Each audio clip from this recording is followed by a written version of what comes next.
but may not be adaptable to students in Papua New Guinea, and therefore this is here. That's why that we are here to make sure that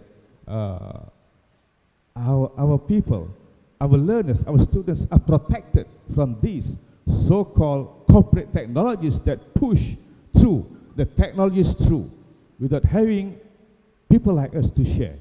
And I guess the industry partners that we have today, they are very fair. That's why I've said many times, if you are educational first, technology second, that you are for it.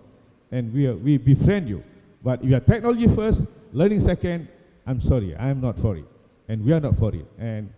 And perhaps you will not be, putting up your exhibits in the hall.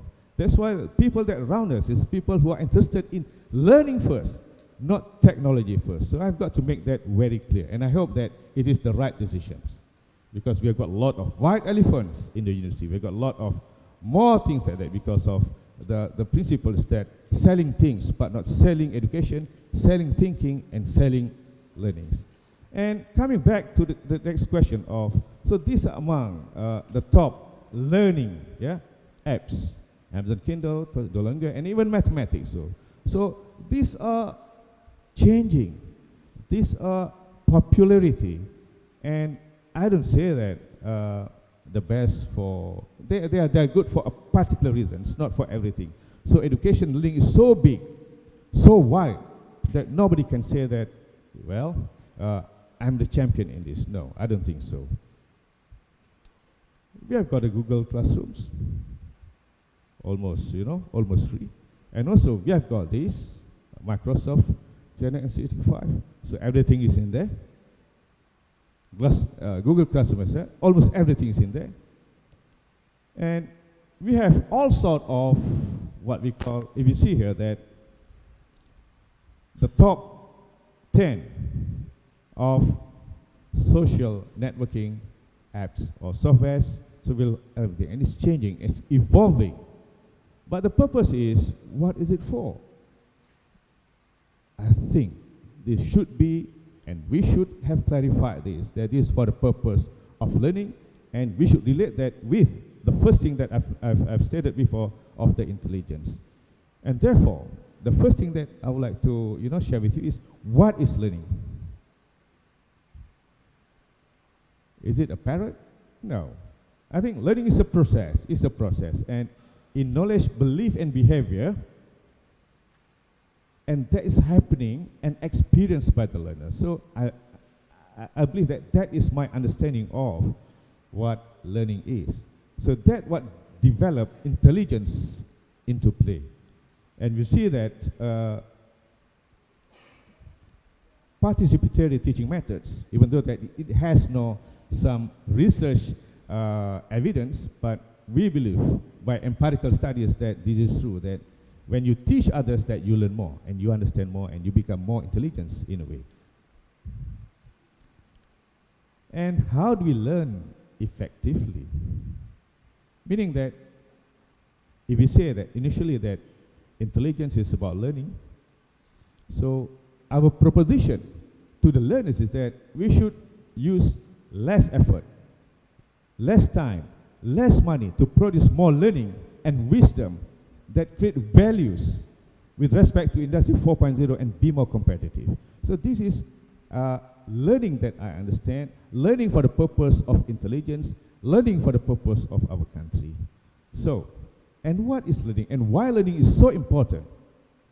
That is just like sponge, and learning sometimes involves information, but, and one more thing that people forget is that we must learn with another, the invisible thing that is about the emotion, that we should be able to learn with emotion. And learning effectively means not only information, but with emotion as well. So these are the things that we believe that how technology should be able to enhance emotion. I know that information is not that difficult to go by, but emotion, making sure that he's engaged, his heart or her hearts or her feelings is all together in the learning. So this is what a learning is. And designing student learning involves cyclical methodologies, And we should have the belief in the students, the belief in the learners that they can do it. Malaysia boleh. So this is a good, the belief system that we feel. And then should be transferred to the thoughts, words, action, doing it, and then the habits. Because when you do, your action frequently and always doing that, then it becomes your habit and it will become the character. And this character that I believe will develop a person into his or her future or her destiny. So what is important is that learning all the time should be at the center. How we use learning to improve the belief, how we use learning to improve the thinking, how learning should improve the statements, and so on. So how learning support habits. So these are the things, and that's why that Higher Education Malaysia talks about Kalbu-based education.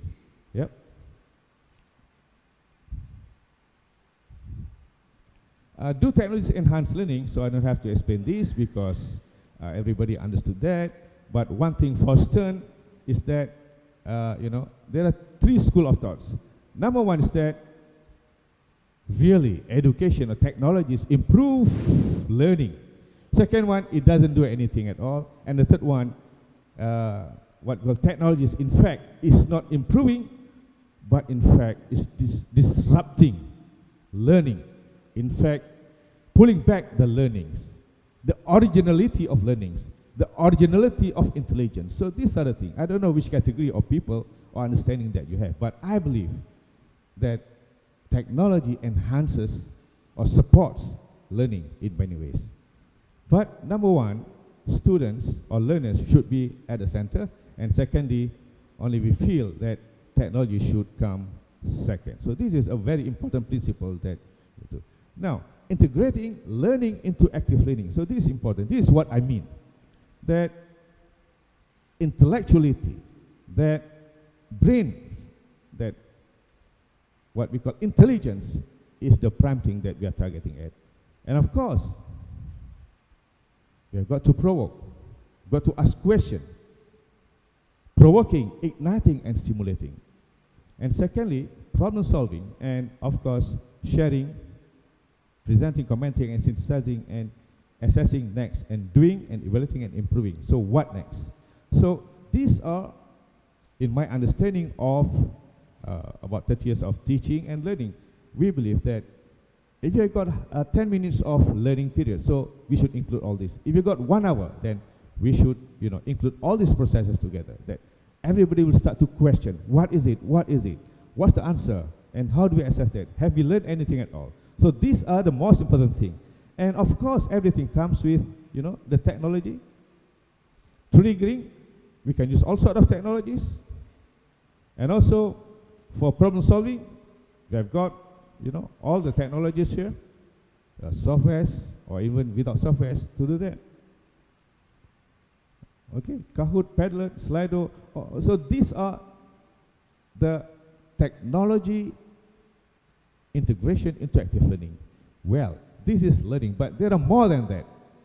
About CRM, about managing the management of the school. So I'm not touching that because I think that is equivalent or almost similar to all sorts of organization. But learning, we need to focus that because we thought earlier on that intelligence is the thing that we should be targeting. So, back again, I think that brain, how we think. When I say brain or thinking, it doesn't mean that we don't use our heart. We don't use our hands. So it's all together, but I believe that brain is the future for learning, and brain should be the prime importance, what we call domain that we should be focusing on.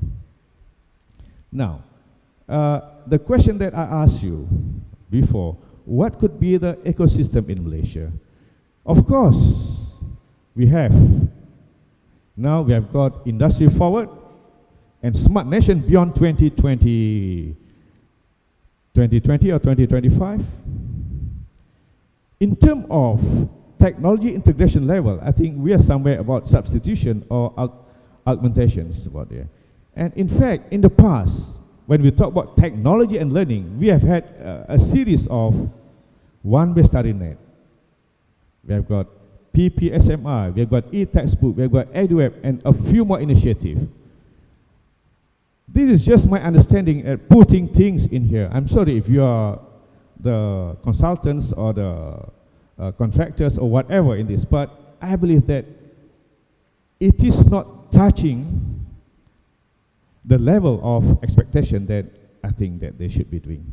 And that's why that we need to have a think over of the past project perspective with respect to, many things. World Economic Forum attributes with respect to, this is Industry 4.0 forward. And what is it that we are doing?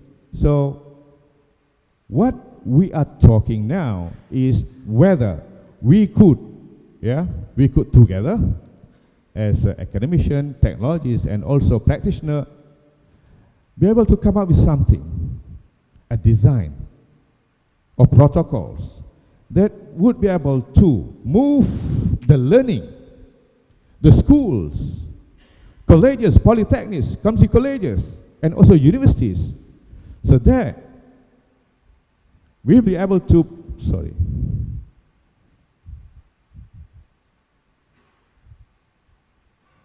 we're able to produce the people that we want, that is compliant. So what we are talking now is that these are the policies that we feel that we should be mindful of in terms of social economy. We've got STEM policy, Industry 4 forward, and also Wawasan Kemakmuran Bersama. So these are the things that we should, and we must ensure that our proposition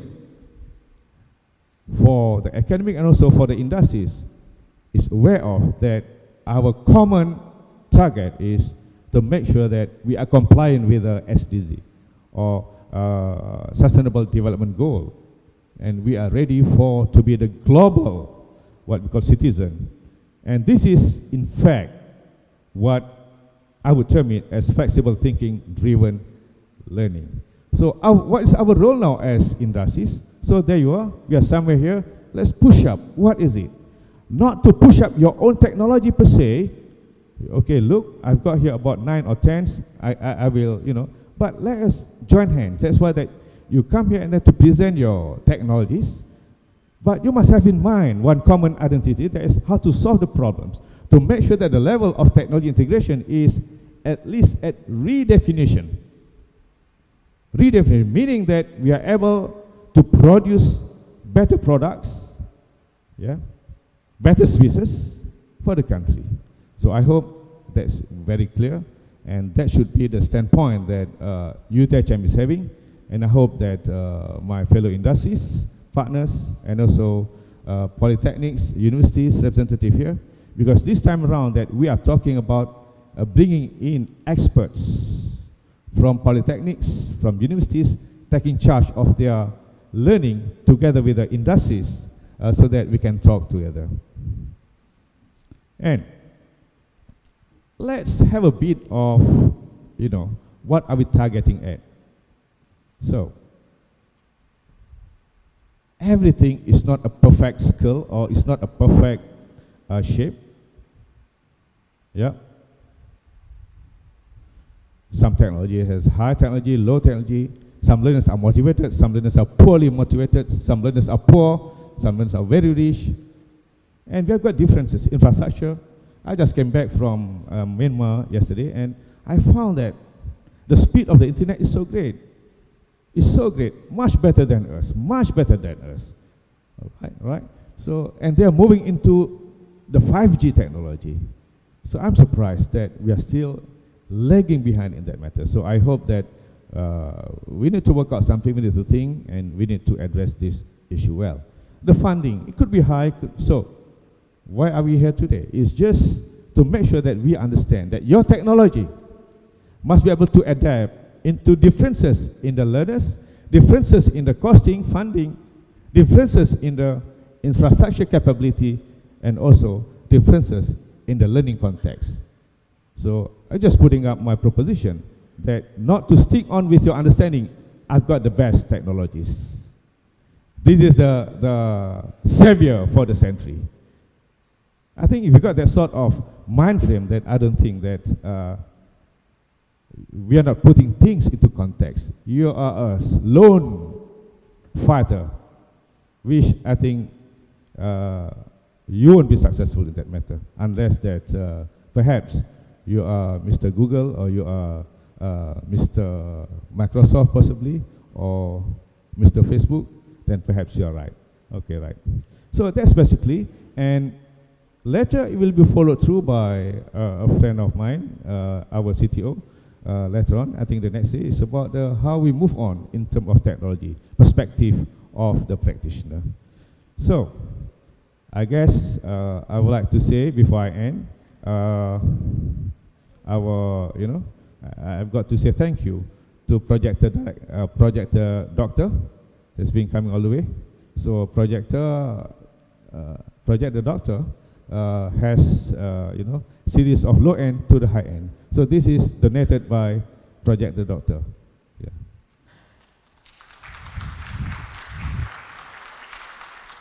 If you want to put another one there, yeah, it's all welcome. Yeah. Or I can take off this projector doctor, and your company could put up another bigger one, but it's a bigger one. Okay. Also SNS, thank you very much SNS. Okay. Champion for the local smart classroom here. Okay, I hope that you will explain to our polytechnics and universities partners. And I have here Intel. Yeah, Intel. Okay. He's moving into also IoT and spaces. Yeah, thank you. We'll share with you. Also, we have Fintra. Okay, Fintra. Yeah, I think you are around here. I think all the networking here is done by Fintra, is it? Okay, right. Thank you very much. And we have got a Logitech. Logitech is on video collaboration.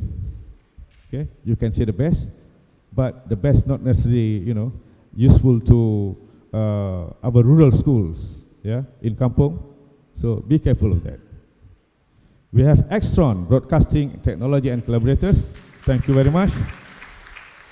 Yep. Okay, supported by Panasonic as well, together with Extron, doing the broadcasting. And we have ViewSonic, who lent us this panel. And they are good in collaboration display. Yep. So thank you very much, the country manager, Chow Fu Hong. Okay, and also we have got Lenovo. Okay, learning devices technologies, Zahida Ahmed Hamza. So thank you very much for supporting us, and okay. So I hope that you understand what we mean. Yeah. Okay.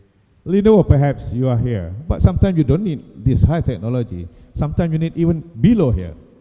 We don't have money. The government may not have good money. So that's why. But intelligence learning must happen. So this is most important. And of course, we are technology, 30 years of experience of, and with the software visionary renders, Zaidul Isham from We Are Technology. Okay, thank you very much. And I guess also, because I don't get your card as well, Share from Microsoft. Okay, thank you, Share, for coming all over. So I think the rest of us, we are practitioners from polytechnics, from universities, from, I think, researchers. So we are here. I think please take this opportunity to talk to the industries to talk to you. And at the end of the day, please have our classrooms change. Have some disruption happening within the universities or within the community colleges or within the universities. And I hope that we are targeting right, that we are targeting for, that the business of the day is all about making sure how do we manage the intelligence. So thank you very much. Assalamualaikum warahmatullahi wabarakatuh.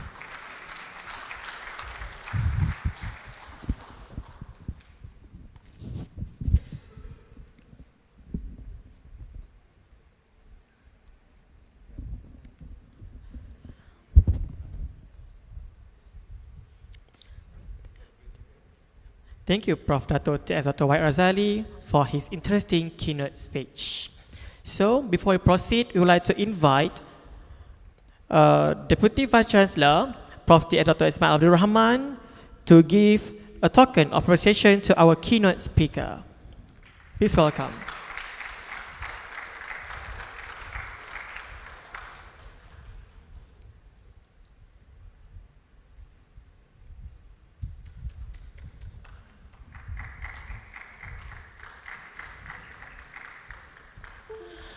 Next, we would like to invite for our second keynote speaker, Associate Professor Dr. Syed Najmuddin Said Hassan, Director, Malaysia Center for E-Learning Masa, to share his sharing e-learning culture in Malaysia for better future.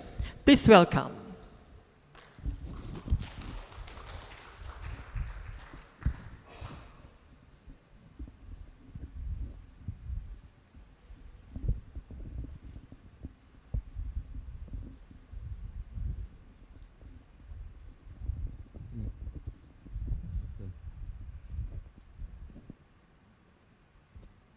Testing.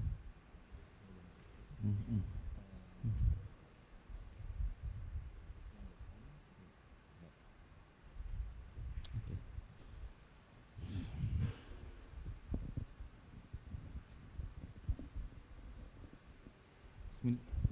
Bismillahirrahmanirrahim.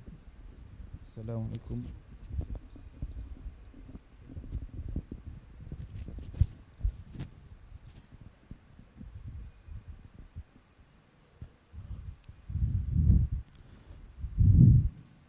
Bismillahirrahmanirrahim. Alhamdulillahirrahmanirrahim. Wassalatu wassalamu ala asyrafil anbiya wal mursalin wa ala alihi wa sahbihi ajma'in. Rabbi syrah li sadri wa yassir li amri wahlul 'uqdatam min lisani yafqahu Rabbi yassir tu'assir Rabbi atmil khairal karim.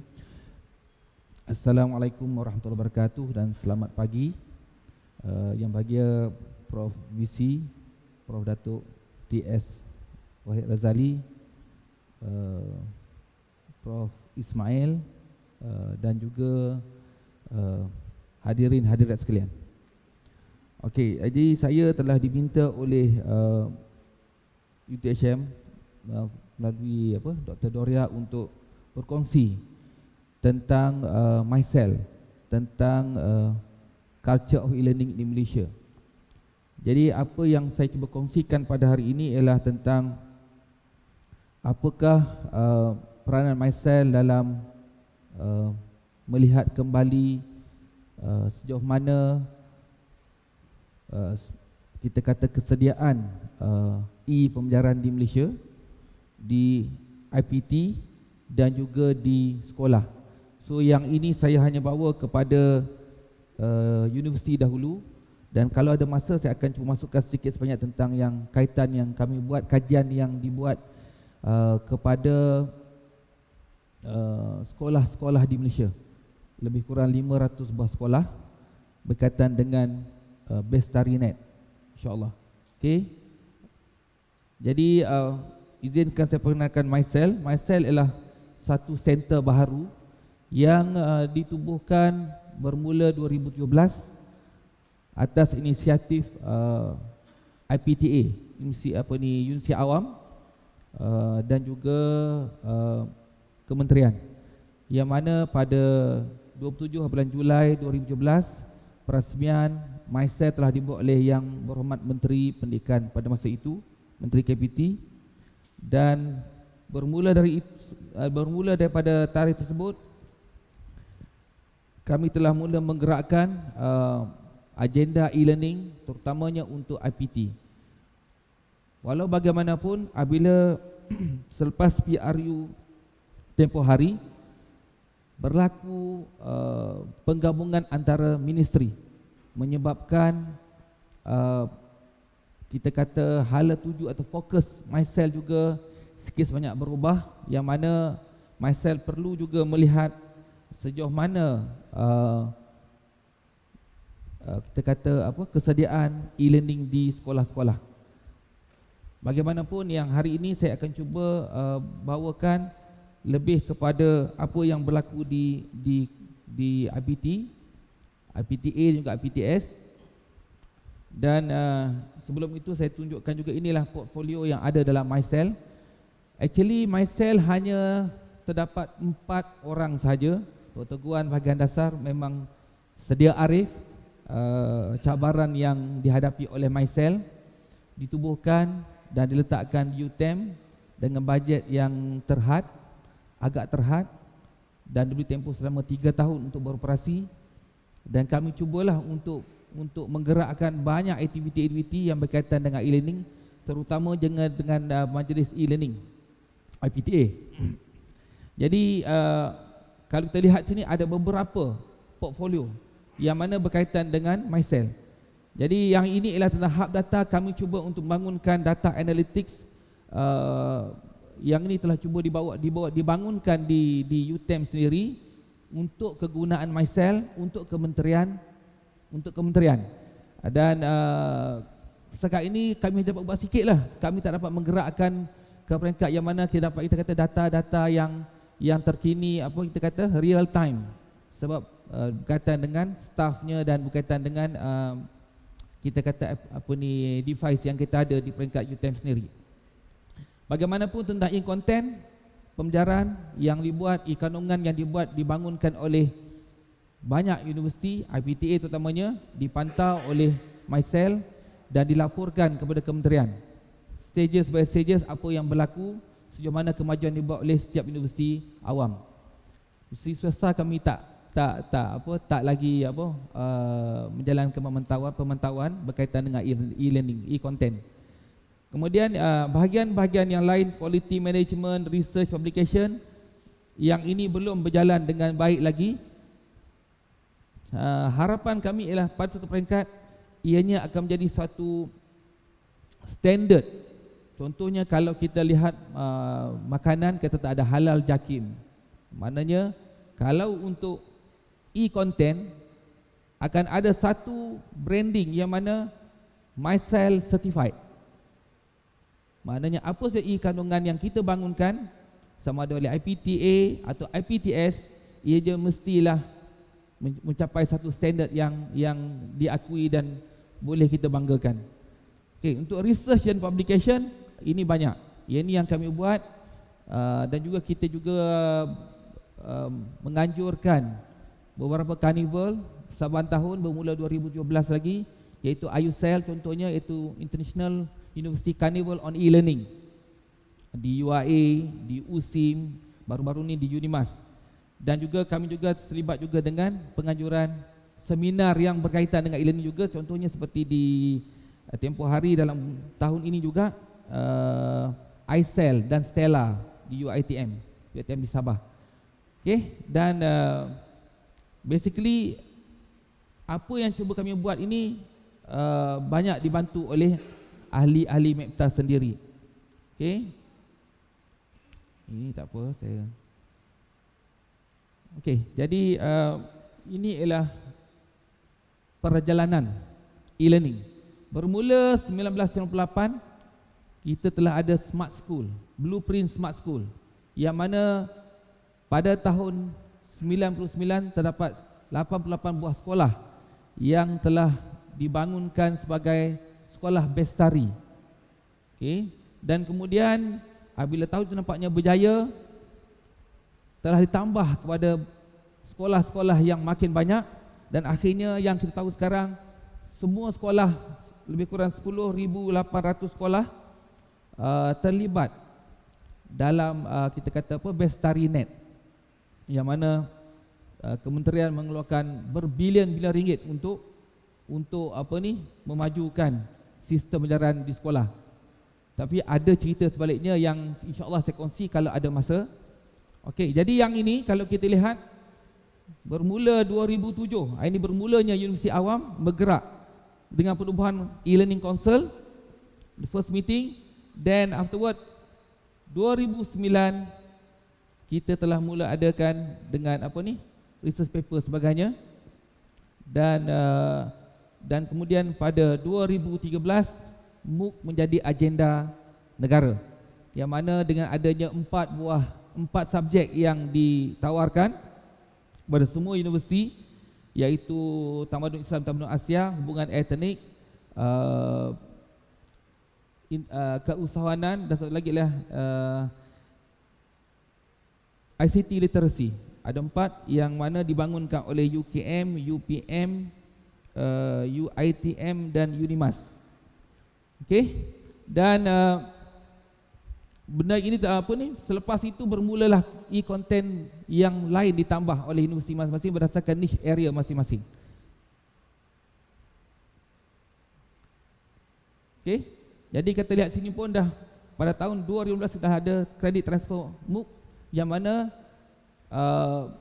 mana-mana kursus yang ditawarkan oleh universiti boleh diambil oleh public, kemudian mereka boleh mendaftar di universiti dan cuba untuk dapat waive. Maknanya kredit sebut tak perlu, subjek sebut tak perlu diambil lagi, dan pengurangan kredit yang diambil itu memungkinkan pelajar habis dalam tempoh masa yang lebih pendek. Okey. Tapi walau bagaimanapun, yang ini bergantung pada Senate. Setiap universiti akan ada Senate meeting sendiri yang akan menapis sama ada kursus tersebut telah pun berjaya dilalui dengan baik oleh setiap calon yang ingin mendaftar sebagai pelajar universiti yang berkenaan. Dan mungkin ada sedikit pembayaran yang dikenakan kepada pelajar tersebut. Okey, ini okey. So ini yang saya cuma share yang terdapat dalam buku yang dikeluarkan oleh kementerian sendiri. Okey, tapi saya tak nak pergi yang ini, basically yang ini saya nak tunjukkan apa? Allahumma salli. Okey. So apa yang diharapkan ataupun yang cuba dicapai oleh Masa dalam tempoh masa yang akan dalam in the future ialah satu kursus, satu program yang mana semua universiti awam dan juga swasta boleh menawarkannya melalui satu center. Contoh, katakanlah kita ada satu kursus yang tidak ada dalam mana-mana universiti, tetapi kursus itu mungkin praktikal untuk pelajar atau individu berkenaan. So pelajar semua akan ambil kursus, kata sebahagiannya engineering, sikit lagi diambil tentang ICT dan juga tentang thinking skill sebagainya. Jadikan satu program lagu yang mungkin kita panggil macam Uber University, ataupun kita panggil macam satu ala carte yang mana semua orang boleh mengambil kursus ikut keperluan masing-masing dan tidak perlu tertakluk kepada MQA. Itu yang way forward.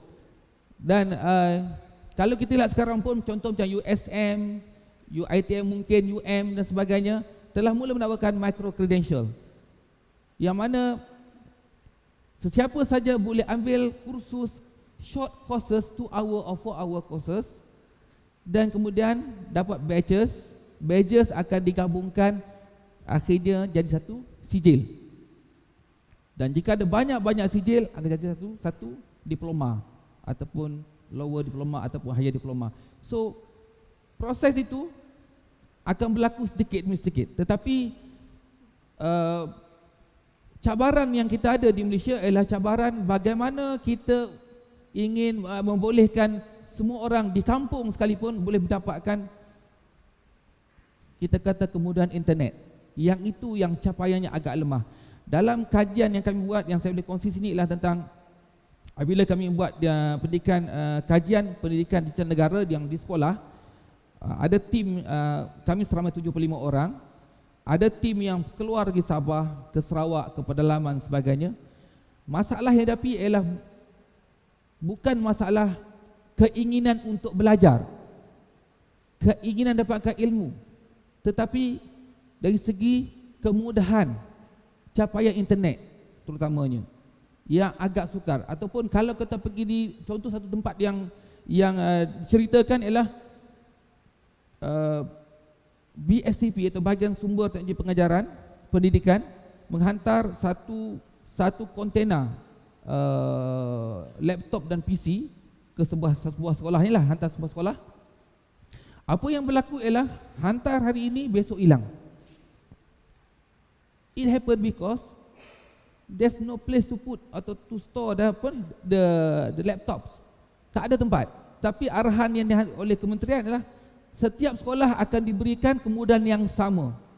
Maknanya one size fits all. Tapi not all have the same facilities. Dan ada satu sekolah pula yang dibekalkan benda yang sama, okey, ada bangunan sebagainya. Bila cuba dipasang elektrik tak ada. So apa yang dibuat ialah dia guna generator. So dia onkan saja, komputer meletup. So all those things berlaku kerana kita melihat daripada atas, daripada kementerian mungkin, tuan, sorry. Because daripada kementerian kita lihat, okey, kita perlu berikan semua sekolah 10,800 sekolah kemudahan yang sama. Semua dapat yang sama. Sedangkan ada sebahagian mereka tidak ada kelas yang mencukupi, tak ada bangunan untuk disimpan untuk storage, dan ada sekolah yang tak ada elektrisiti, dan ada sekolah yang perlukan satellite dish untuk mendapatkan bahan daripada internet sebagainya. So kalau kita lihat dekat sini balik, kita cuba ini mungkin di peringkat universiti. Yes, kita boleh buat. Tapi mungkin yang akan mendapatnya ialah urban ataupun yang berada di small town boleh dapat lagi. Tapi yang berada di luar pada itu, itulah cabaran yang kita hadapi. Okey, saya nak actually sebenarnya saya diminta untuk bercakap tentang pembudayaan, tetapi apabila saya tengok balik jadual yang diberikan tu, rupanya banyak datang sini lah orang yang Top Gun.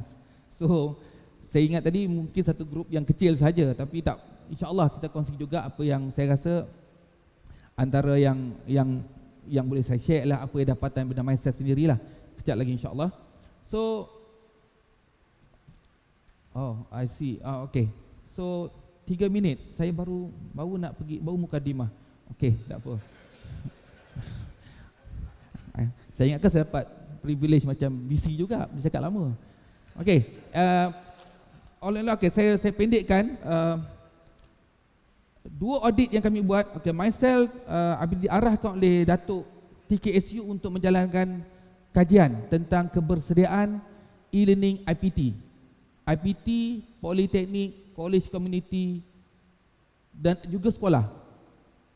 Jadi 2 fasa audit telah kami buat, yang mana audit yang kami buat itu untuk melihat sejauh mana prasarana yang ada, infranya, infrastrukturnya, bagaimanakah leadershipnya, bagaimanakah kesediaan pensyarahnya, pelajarnya sebagainya. So kami buat dalam bentuk focus group interview dan juga kami melawat facilities. So secara ringkasnya dalam 3 minit, secara umumnya universiti awam mempunyai fasiliti kemudahan yang mencukupi walaupun tidak memberangsangkan berbanding dengan universiti swasta yang kita kata cawangan daripada luar negara, macam Ketin, macam beberapa lagi lah, Southern University sebagainya. Mereka ada kemudahan fasiliti yang lebih baik. Okey, kemudahan lebih baik. Okey, itu satu. Yang kedua ialah bila kita melihat pelajarnya, pelajar kita kata ICT savvy, tetapi actually mereka, walaupun kita digital native, mereka sebenarnya hanyalah savvy dalam Facebook, Twitter, Telegram, not really in learning, okay, the subject, tapi lebih kepada yang savvy yang di luar. Okay, jadi itu satu perkara. Yang ketiga ialah pensyarah. Pensyarah memang bersedia, tetapi wujud frustration, wujud sedikit rasa tak puas hati apabila terdapat direktif dari ministeri untuk membangunkan kursus dalam MOOC, sedangkan mereka juga membangun kursus dalam LMS masing-masing. the same courses. So wujud pertindihan, mereka kata ini mesti hanya arahan. Ini keperluan di peringkat universiti. Dan untuk kenaikan pangkat yang MUK tak dikira, contohnya. Okay, ada universiti yang mula ke arah yang mengiktiraf lah. So wujud kita kata tadilah maknanya ketidakpuasan di peringkat pensyarah, tetapi pensyarah yang rajin membuat e-content ni bukan ramai. Jadi yang lebih ramai itu yang menggunakan, yang rajin buat ni, yang curate bahan sebagainya hanya sebahagian kecil daripada pensyarah. So pembudayaan yang perlu dibuat itu ialah mungkin daripada atas, mungkin daripada center teaching and learning, center of e-learning untuk universiti masing-masing. Untuk saya rasa macam Sigol buat bagus. Sigol saya rasa saya antara universiti yang saya lawat tidak termasuk UTHM, tetapi baru ini saya lawat singgah ke UTHM, singgah ke Sigol jumpa Encik Zainal. So bila dia terangkan, saya tahu wah, maknanya UTHM very good, sangat baik, boleh tepukan untuk UTHM. Sebab saya rasa UTHM membuat satu inisiatif yang tidak ada tempat lain. So dengan komuniti sebagainya, sebab yang ada di tempat di universiti lain, mereka lebih kepada dalaman saja. Tapi untuk luaran, untuk komuniti sebagainya kurang dibuat. Mungkin dari segi confidence level atau mungkin dari segi staffing yang tak cukup di sesengah universiti. Sebab universiti tidak ada technical staff selain daripada yang mentadbir tu, yang menjaga technical tu tak cukup. Okey, jadi saya rasa saya nak laju sikit boleh tak? Okey, saya ini dapat okay.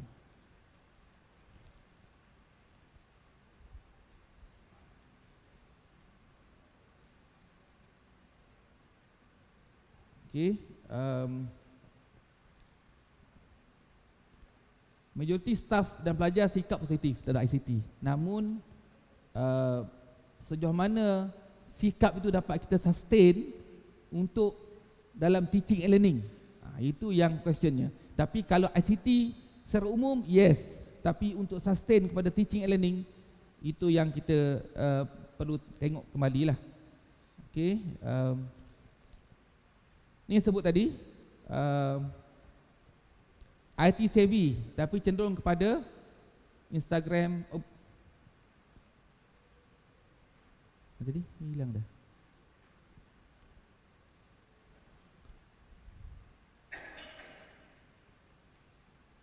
Okey, oops. Kita tadi Instagram, Facebook, WeChat, WhatsApp. Okey. Okey.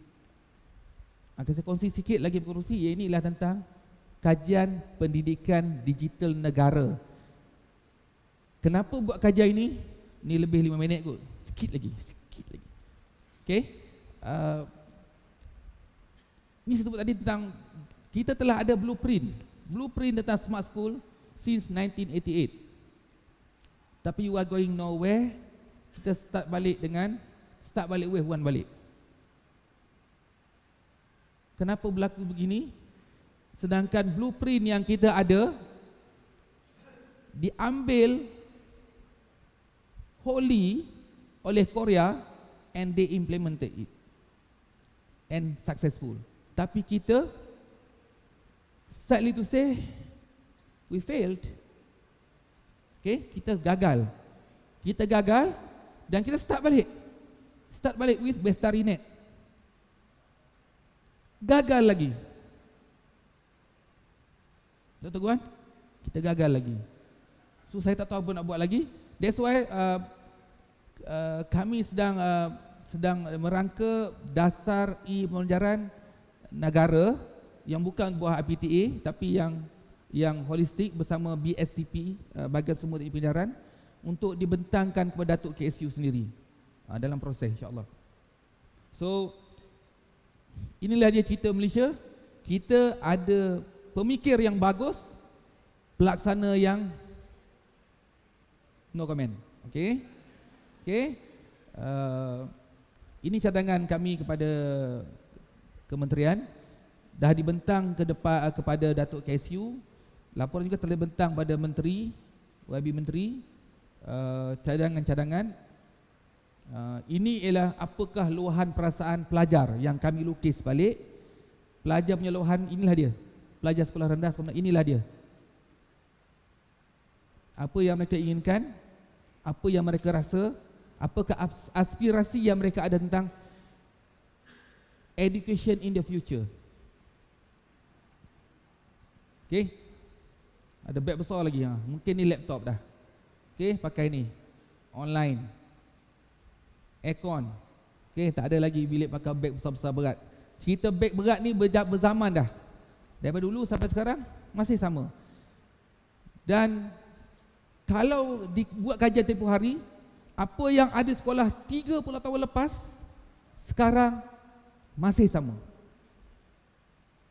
Sekolah dulu, sekolah dulu, sekarang masih perkara yang sama, fasiliti yang hampir sama. So bukan smart school. Okey, bukan smart school lagi. Okey, ini ialah daripada maklum balas guru ICT.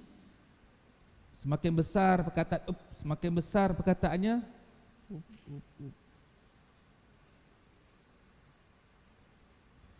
mana tadi? Sorry, saya tekan tak biasa dengan. Okey ke? Ingat yang bawah lagi? Ya? Ada satu yang tadi yang tu kemana aja?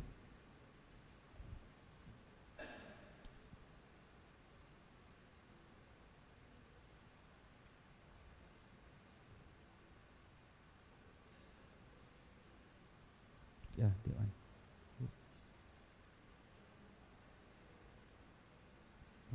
Dia Dewan. Not Dewan, dia Dewan. Okey, ini yang isu yang di sekolah berdasarkan maklum balas guru ICT. Okey, kami interview guru ICT, pentadbir dan murid sendiri, murid sekolah rendah dan juga pelajar sekolah menengah.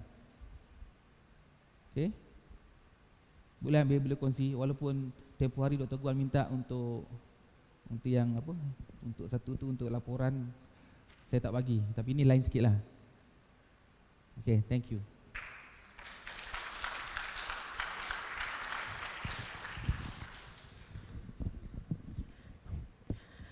Thank you to Associate Professor Dr. Syed Najmuddin Syed Hassan for his informative speech.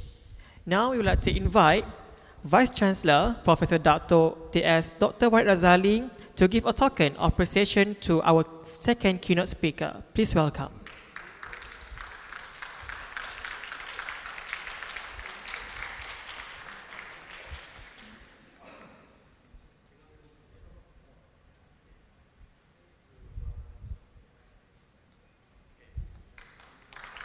Thank you. Next, ladies and gentlemen, we would like to invite our third keynote speaker, Mr. Sheikh Mansoor, Director, Public Sector of Microsoft Malaysia, to share his sharing, hacking, science, technology, engineering, and mathematics STEM lessons. Please welcome.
starting to get into live data.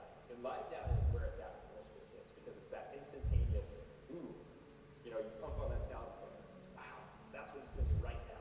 So they can get that feedback, and that really, really empowers them design process and their iterations as they develop what they're making it better.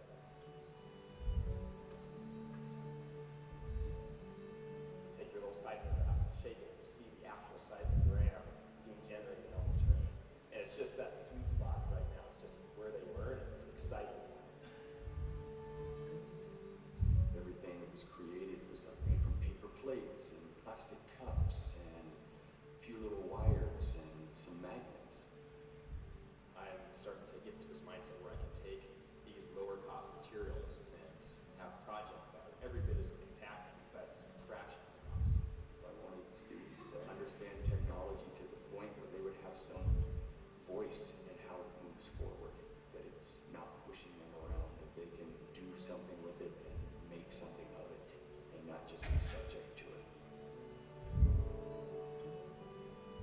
We try to make sure that every unit has the analog component and then the digital piece, and that way we can provide that option for teachers to keep it simple or go on a deep dive if that's what they prefer. I think that there's kind of a fear of the unknown with this stuff. Really, all we need the teachers to do is the same thing we're asking the kids to do. Get in there and dig in and mess around with it. And you know, if you mess around with it long enough, then you're gonna get it. And that's where I was. I taught math and science for 14 years, and our school didn't have any type of technology program. And so I was just like, hey, something's gotta happen.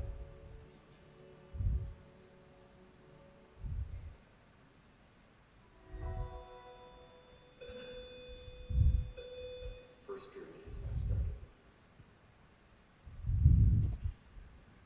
Bismillahirrahmanirrahim. Assalamu alaikum wa rahmatullahi wa barakatuh.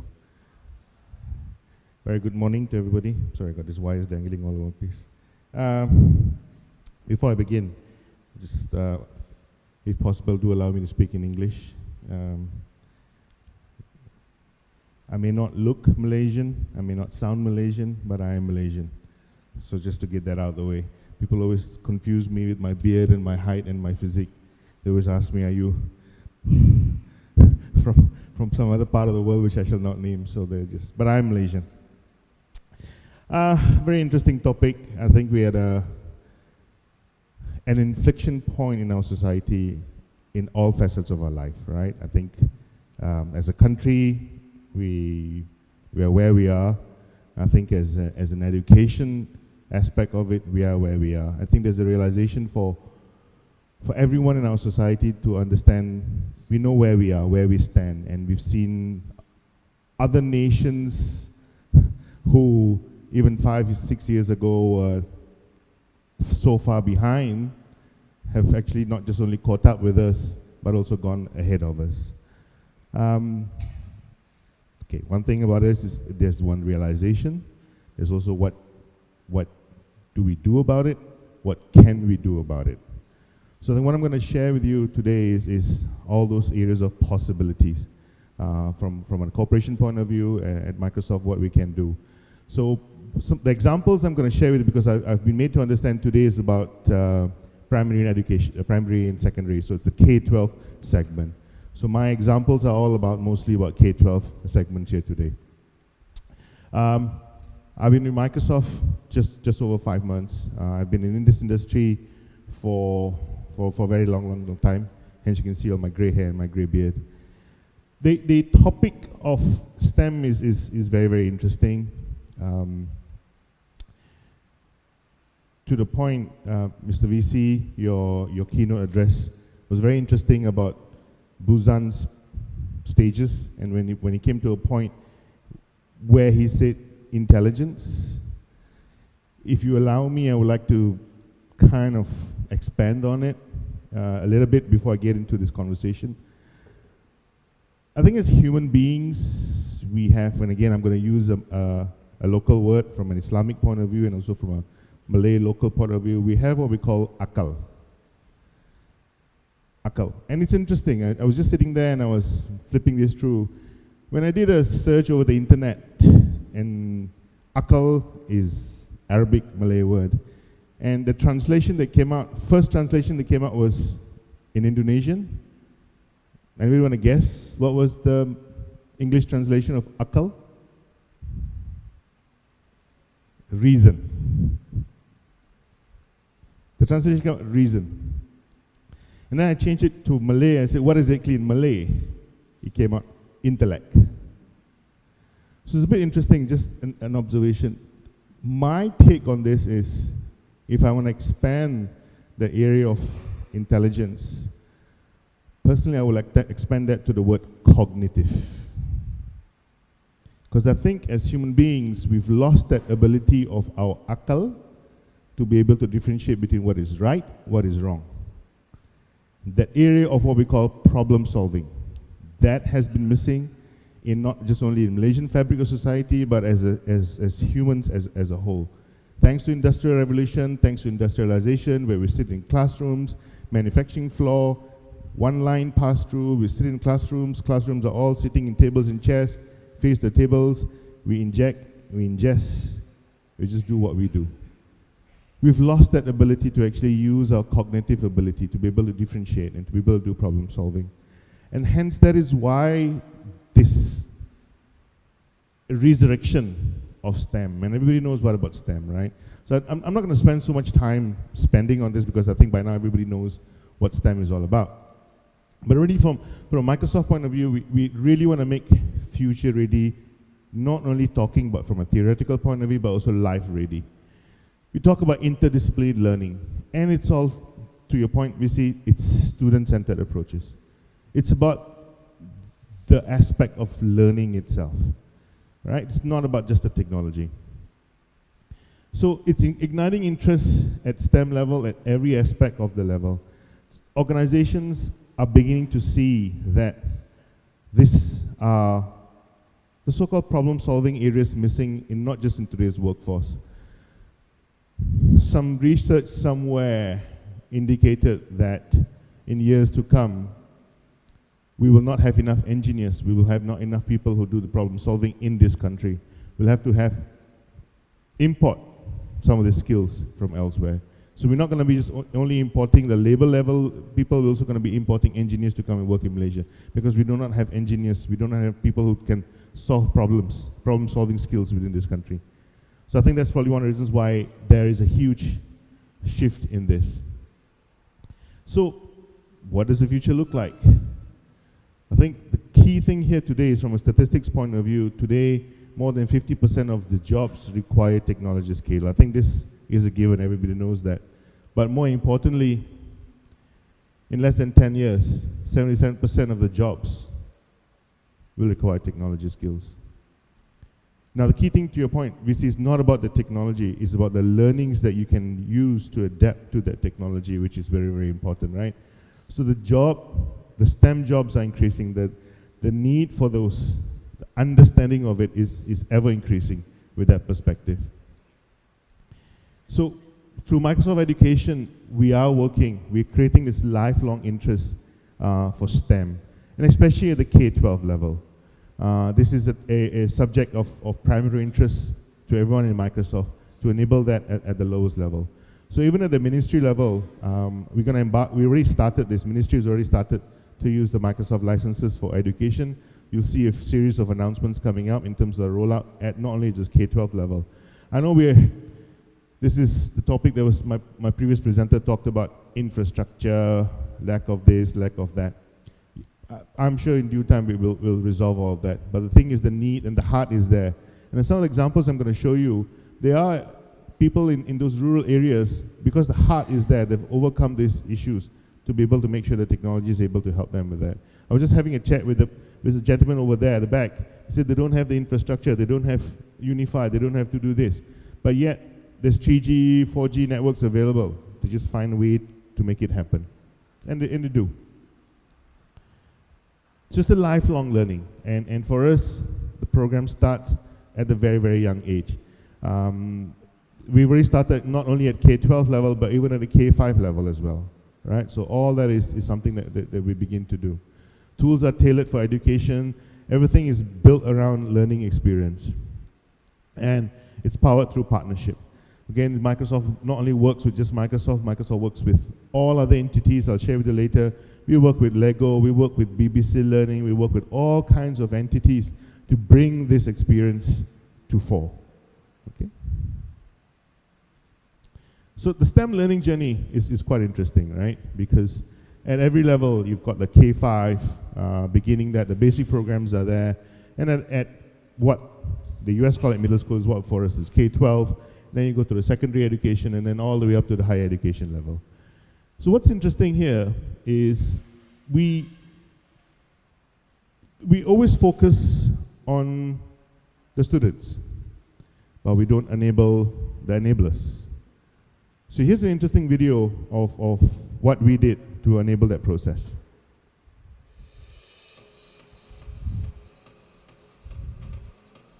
Would you like to learn fun and easy ways to hack your STEM curriculum?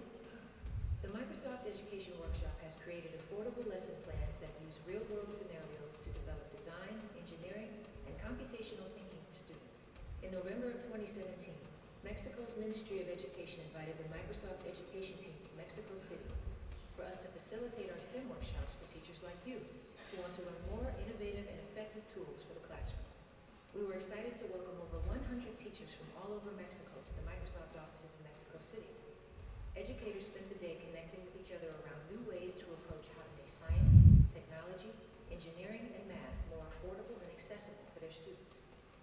Designed for teachers by teachers, our activities engage students by using STEM skills in real time so they can visualize data in ways that are fun, easy to teach, and creative.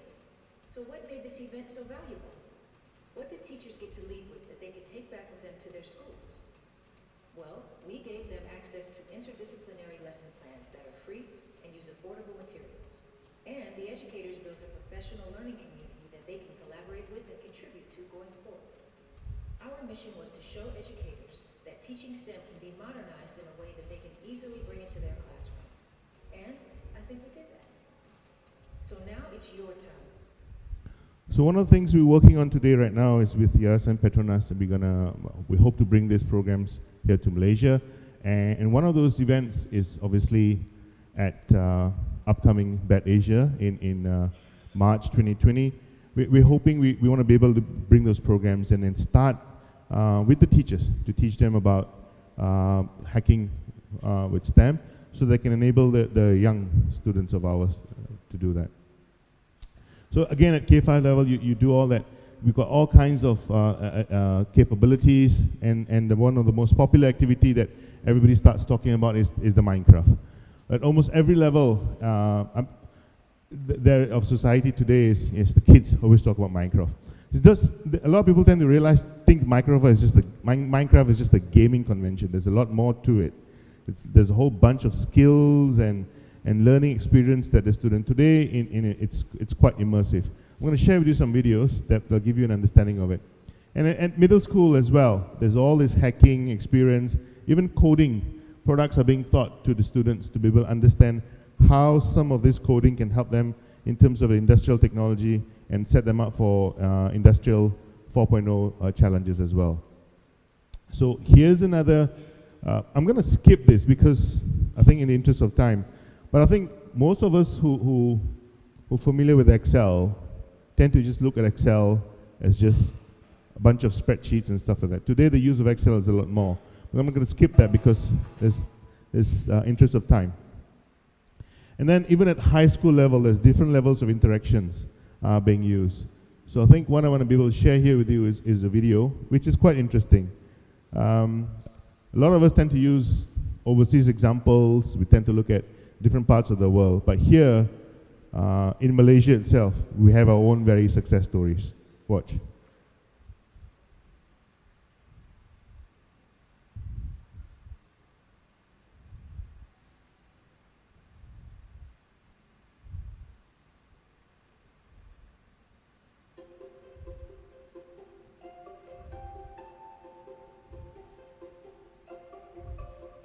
Our school vision is one to, as a center of excellence, innovative and world-class education to provide a long-life learning for students to contribute to the world.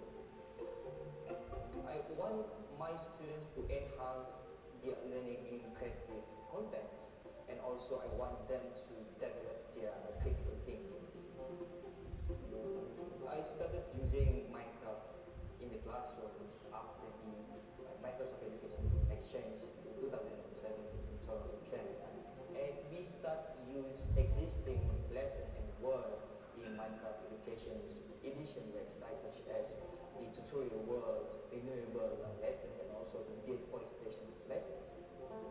In fact, we are joining the global collaboration project, which is the sustainability development goal Shuffle 2030. And now we started working on the goal number 13, which is climate action, and also the goal number 1, which is the no poverty.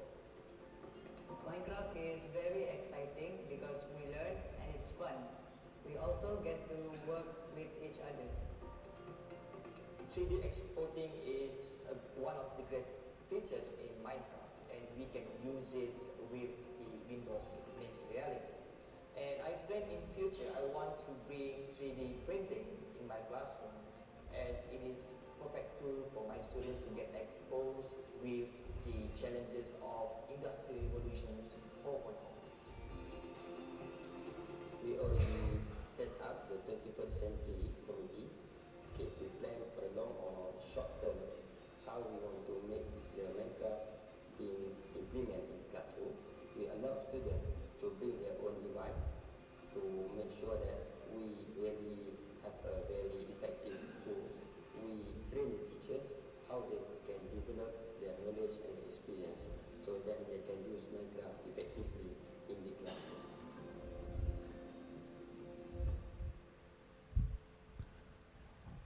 I think there's a big round of applause for this school, because this is somewhere in Sabah where you have this sense of remoteness about the place and stuff like that, yet they're able to manage to do that. This is one of very successful schools in being able to bring about learning through Minecraft. Again, in interest of time, I've got 5 minutes. I need to speed up. I prepared my deck for half an hour, but I've been told I've got 20 minutes, so I need to respect the timekeeper. So I think generally you get the idea there, right? In terms of where we are for Microsoft Education, you've got the Education Edition, you've got Make Codes, you've got Hacking STEM, and then you've got this immersive experience of mixed reality. That school there just now, very quickly, they've actually able to digitize the entire school in Minecraft. Every inch, every square feet of the school is now available on Minecraft. So they're actually having their own hacking, playing around Minecraft within their own school. So if you heard just now carefully that their projects and codes, they're actually learning the effects of deforestation in the economy. So this is all part of learning of today's context as well, right? I'm going to skip this very quickly. I think you already know the immersive experience of the game-based learning education. One last example that I'm going to share with you in terms of video, again, is a US school and how they learn how to use this in a real-life practical situation. Watch this. We're talking about different sectors of the economy, and so in Minecraft, when I started learning more about the software itself, what I really liked about it is that it crafted with you. So you not only have the mine, which is the primary sector of the economy, and then you have the manufacturing, and then you have the selling part. I'm like, well, you go through all the phases. I have a great way to get the kids to demonstrate that, to simulate that. We had an objective is to make as much profit as we can, and they had a set number of items that they could that they would be able to exchange in the market. In that sense, each player was a little mini corporation. I also wanted them to have physical cash, so I printed out a little Minecraft money, which I started everybody out with $100 for. I introduced the program. I let the kids go into the world, explore the world a little bit first for a few minutes, and then we let them go into survival mode, where they had to go in mine and do everything. So after about 20 minutes of doing that, I stopped everybody. We came back, we discussed a few items, and then soon they realized I can get more products done if we work together. That's when they started to merge with each other. So then the students had a need to acquire certain items, and that would turn that economy on a little bit more because there was a need to acquire those items, and certain people might be better equipped to provide those items.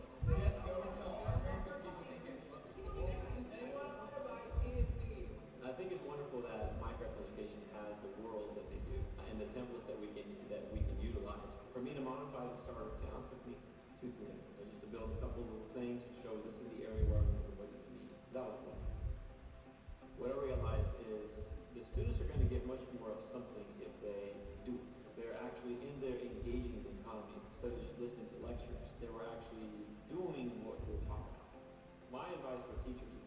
take a moment to look at the game and think outside the box, especially in our tech-savvy world right now where we need more teachers that are thinking of new creative ways of how to reach their students. And I think that's definitely a way to motivate the students to learn and content in the class.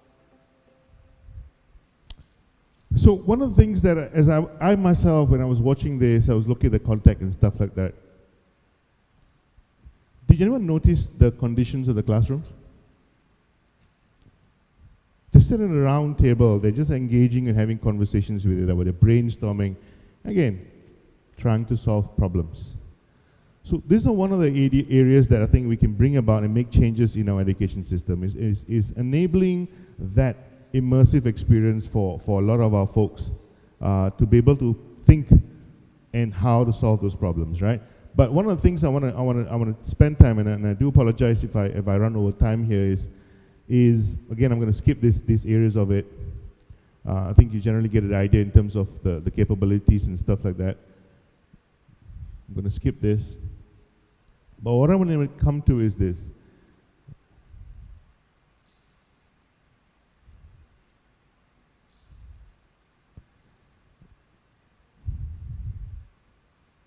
Not everybody in our society gets a chance.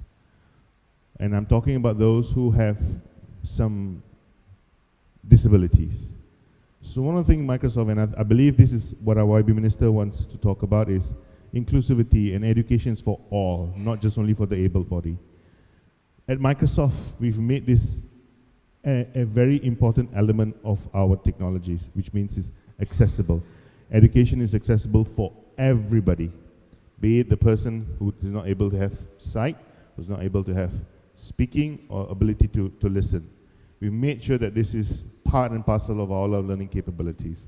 So diversity, inclusivity is paramount to every part of our technology, and here's an example of how we're making that enable to happen.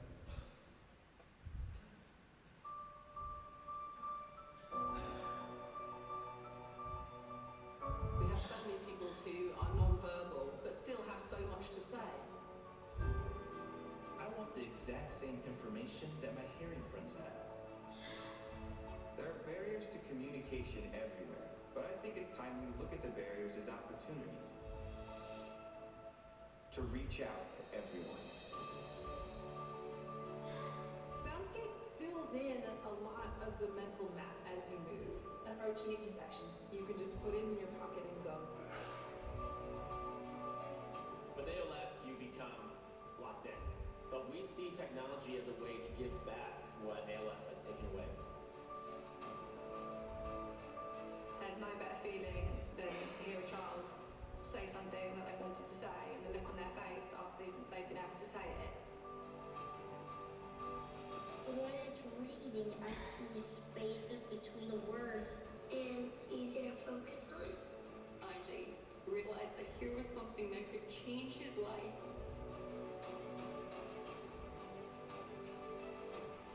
Now that I have my phone, I can see exactly what was said, and that's been a huge help to me.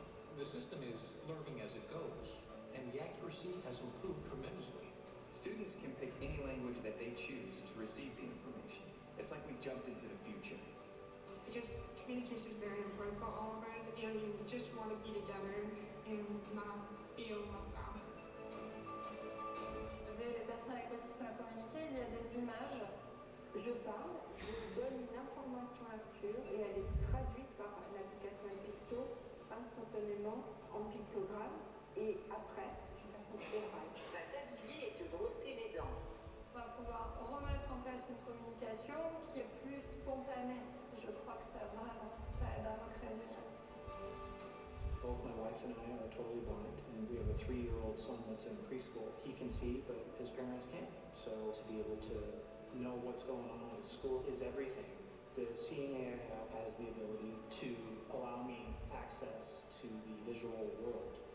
Artificial intelligence is beginning to have an impact on the lives of people with disabilities, but it's only going to grow. There is still so much out there to be done.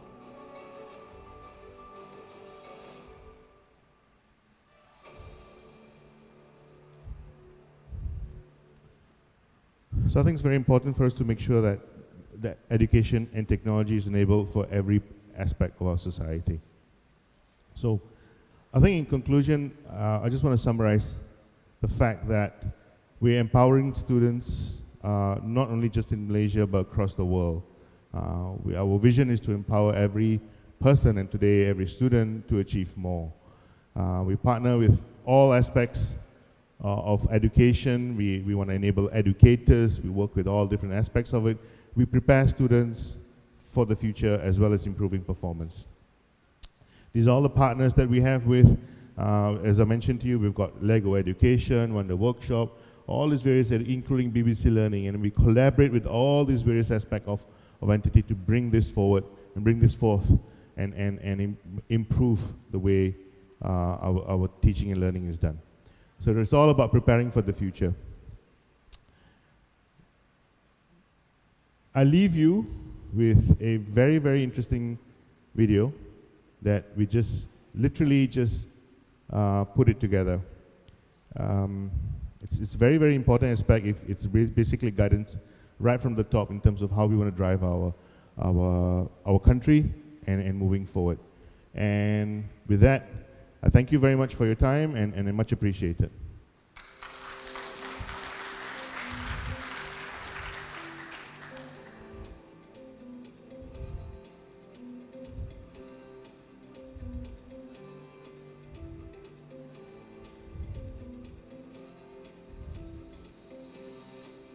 Hello everyone, my name is Serena. And I'm Chloe. And today we are going to meet someone very special. We are so happy to be meeting someone that we admire, Dr. Mahathir Mohamad, our beloved Prime Minister. And together we are going to learn how to code. I'm excited, I can't wait. Let's go! Hello, my name is Serena and I'm 10 years old. I have a social enterprise called Serena's Secret where I provide job opportunities for the autistic adolescents and all the funds will be given to the younger children for therapy and therapeutic. Good morning, Tun. I am Chloe. I build robots. First, I started out with building robot animals. Now, I build robots to help farmers. Hi, the two of you, well, you are very young compared to me. I'm 93 only, so I'm the Prime Minister of Malaysia. Glad to meet you.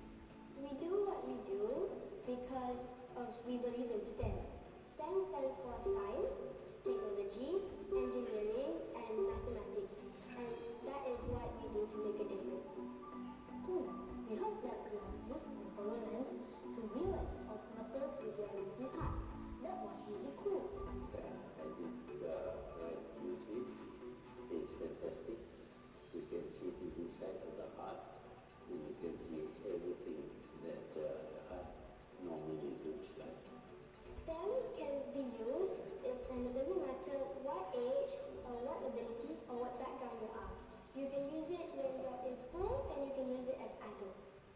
As we embrace STEM, coding is the language of how we program things. Tun, are you ready to code? Well, I want to learn from you. At the beginning of each level, there is a goal. Do you want to try? So first, we have to move forward twice. So if I go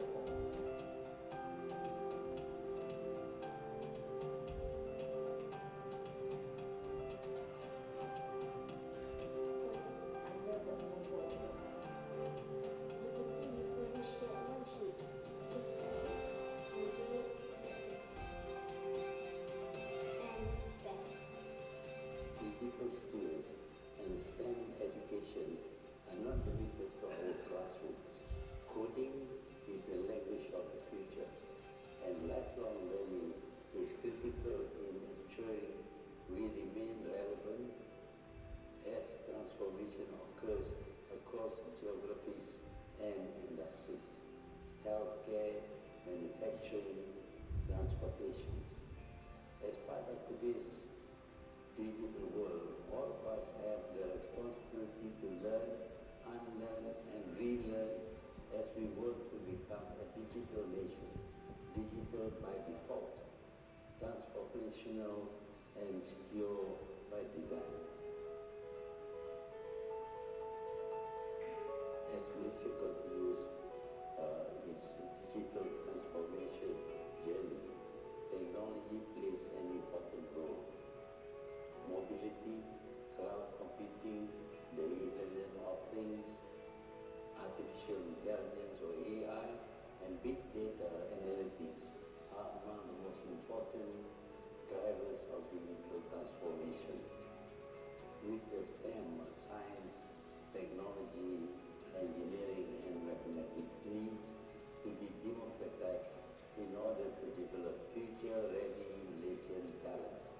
We all can code, even if we are 93 years old, we can code and use it for the progress of this country. Or we are still in school, thinking about what we want to be when we grow up. Coding allows us to not just be users of technology, but creators of technology. Let's work together towards digital Malaysia.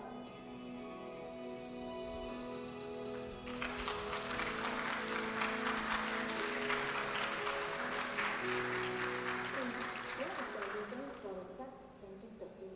Well, in 2030, you and your friend here will be much more older, and you will be playing a role in the politics and the development of this country. What is your wise advice for being a Prime Minister? Well, when you are Prime Minister, you must always care for the people and the country, and not think only about yourself.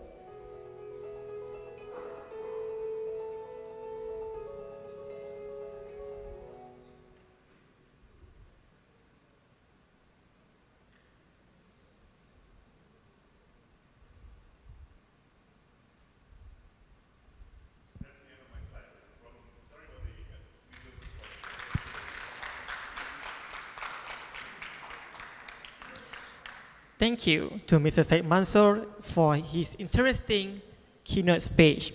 We would like to invite Vice Chancellor Professor Dato T.S. Dr. Wahid Razali to give a token of appreciation to our third keynote speaker. Please welcome.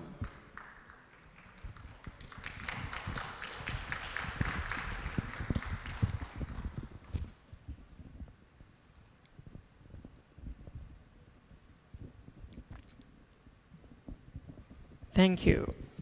Ladies and gentlemen, next we would like to invite our fourth speaker, keynote speaker, to deliver and share his sharing about educational technology best practices in education. We would like to invite Dr. Zahiruddin Fitri bin Abu Hassan, representative of Malaysia E-Learning Council for Public Universities, MEPTA. Please welcome.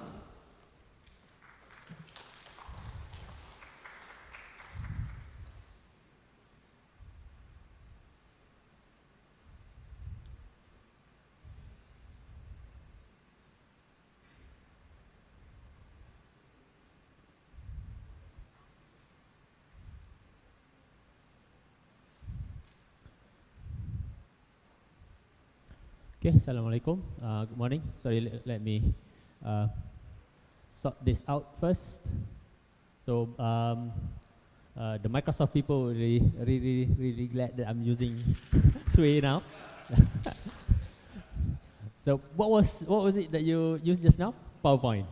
Okay, PowerPoint. So PowerPoint is old school. So this is the latest. But it seems that we need to let the internet sort this out first. Okay, so probably using PowerPoint is a good idea anyway.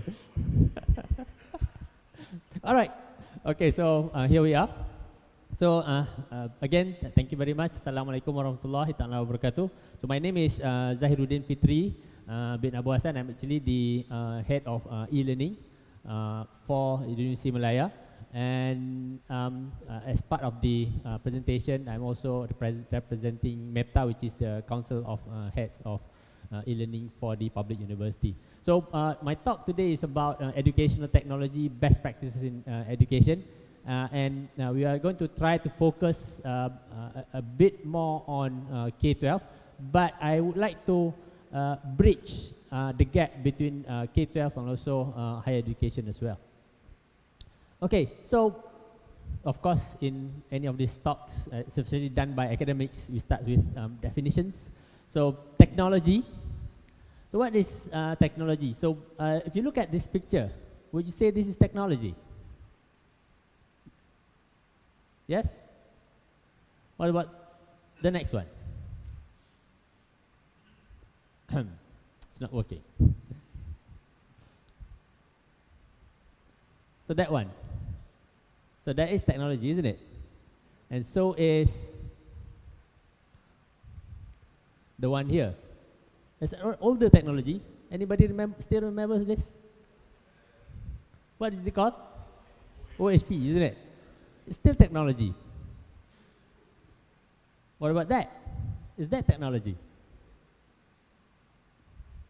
Okay, so when you look at the Cambridge University definition, technology is the methods for using scientific discoveries for practical purposes. Okay, and also particular method by which science is used for practical purpose. So when you say that is technology, so is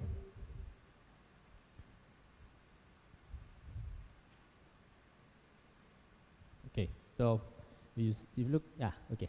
So that is also a piece of technology, as well as this one. And probably somebody could argue that this is also a technology. Okay, so let's go into best practices in education. So when you talk about technology, when you talk about education, actually when we see the picture of the cane just now, and we see the picture of the table just now, education and technology has come very, very long way. So since the age of industrial revolution, technology is being used in education. So then how do we know if the practice is the best? Okay, so when you look at the definition of best practices, it's actually existing practices, the one that have been done for a very, very long time.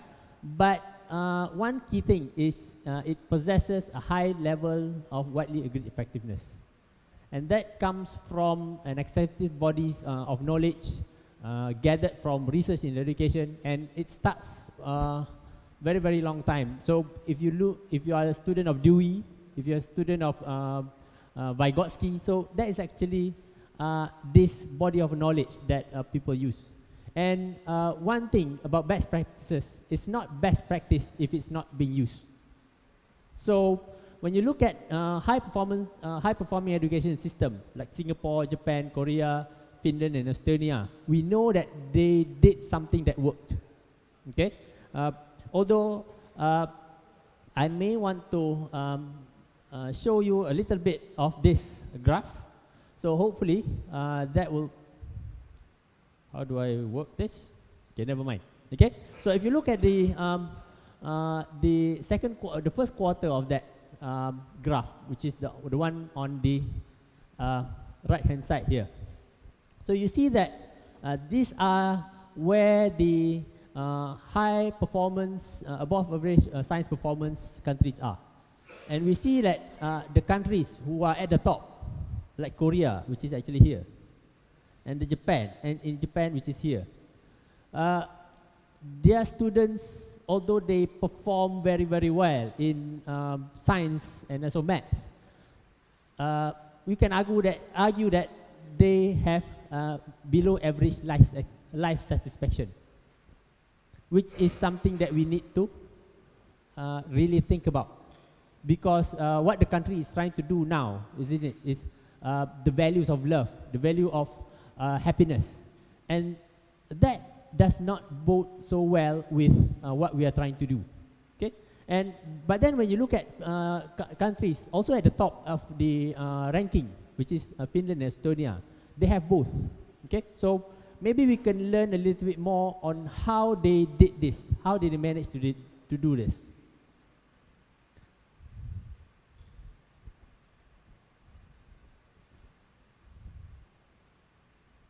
Okay, so I'm going to I'm going to share 3 things in this talk. Okay, the first one is focus on the learning, not the teaching. So I'm trying to start a movement or get a few people to like this idea of let's not just be teachers, let's not just be lecturers, but let's be learning designers. So what I mean by learning designers is not something like that, which is a fashion designer, but more of something that a teacher or a lecturer that who are able to know how can a student best learn something new. Okay, so how do students learn best? Is it by talking in front of the classroom, or is it being a participant or being a facilitator in the classroom? So I also would like to ask you guys to also think about how or what amount that the students should learn in a given topic.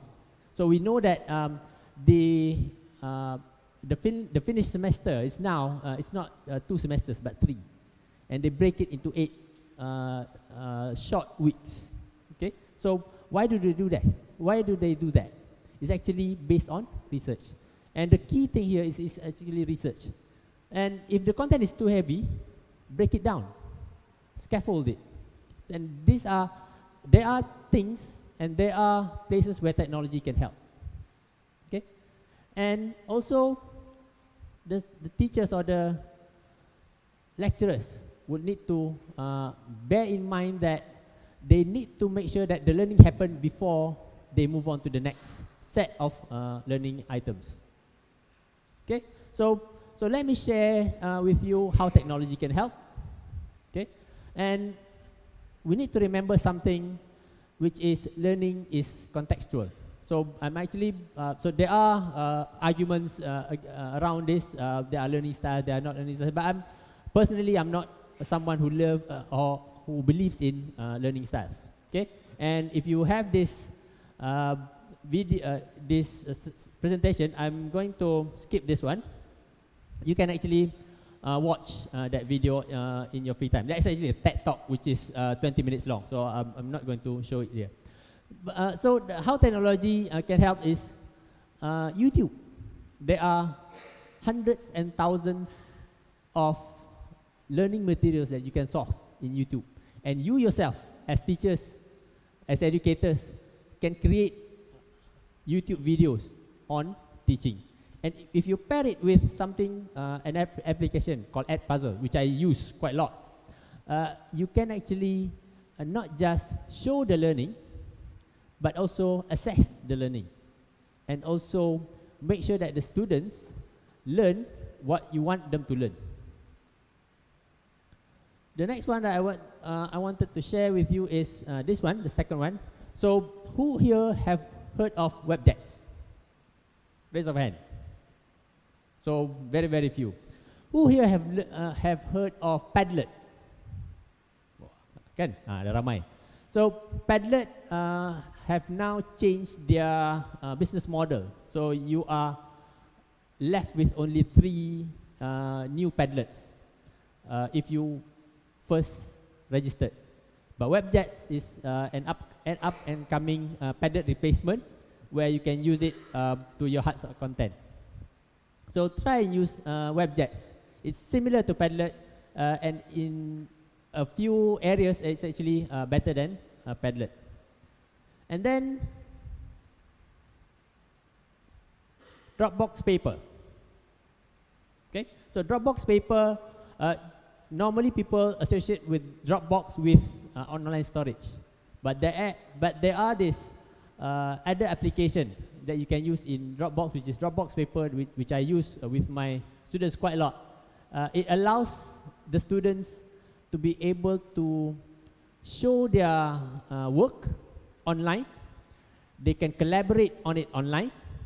And normally I, as the teacher or educator, what I do is I also join the Dropbox paper document, and I can comment on their work right when they are doing the work. And I find that the students, what they do is they would work on that activity collaboratively wherever they are. But then later towards the exam time, they will actually open up the same document, and I would see that sometimes they are editing things, asking their friends in the comment section on things that they don't really understand. And their friends would actually help them with the work. Okay, and what this does is actually enables, the technology enables what we normally call as flipped classroom. Because flipped classroom is, it's not really something new, but it has not really gained traction in Malaysian education, higher or secondary or even primary. Okay, and to do flipped classroom, for example, this presentation, I can have it recorded using this application called Loom. It's free.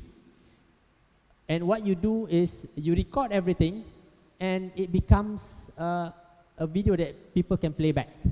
Okay? All right, so the announcer has already said that I have 3 minutes, so let's start picking up the pace. So the second one I would like you all to do is rearrange the learning space so that your classrooms become the space for collaborative learning. Okay, so when I ask you to rearrange the classrooms, I want you to think about what do you want to do in the classroom. Do you want to teach, or do you want to make learning happen? Okay, because these are really two different things.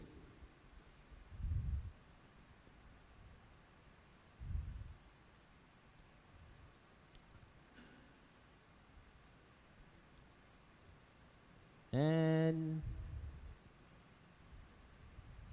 okay, and the reason why I ask you to consider to change the practices is because when you do learning, learning has to be visible. You need to be able to know that the learners are learning instead of them watching you in front of the classroom working. Okay, and give a thought about that. When you are talking to the students, you are working, okay? But does that constitute learning? Okay, and that is how you need to make sure that the students do activity in the classroom, so that then you can assess whatever that they are learning. Okay, and to do that, you need to think about the pedagogy first. Although I asked you to rearrange this classroom with the learning space concept, it has to be pedagogy first and also pedagogy based. Okay, so that means the learning should be student centric. They have to be at the center of the learning. What you do is you create the learning experience for the students.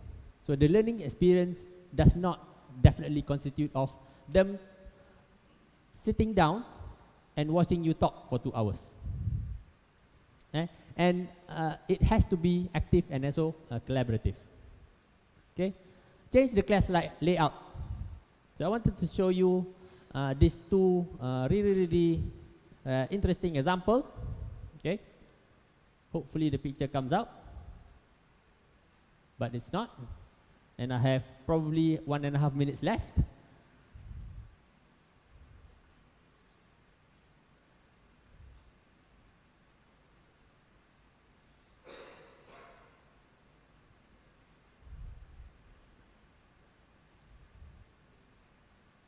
Okay, so yeah,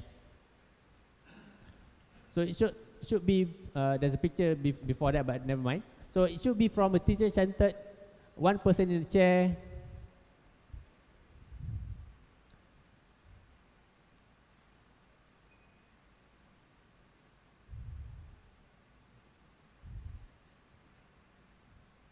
and the pictures are not coming out. All right, so of course, when you do technology, this is something that happens. And normally, it would choose me when I'm speaking, which is a magnet for technology. All right, so there we go. So probably the picture, the size is a little bit big, okay? So what you want to do is you want to have this kind of environment in the classroom, okay? Where students are working, and when they are working, they are actually showing what they are working on. Of course, you can have very, very advanced technology place like this. This is actually, I think, University of Texas, okay? But across schooling and especially secondary and primary, we see that you have this concept which is PAK21, Pembelajaran Abad ke-21.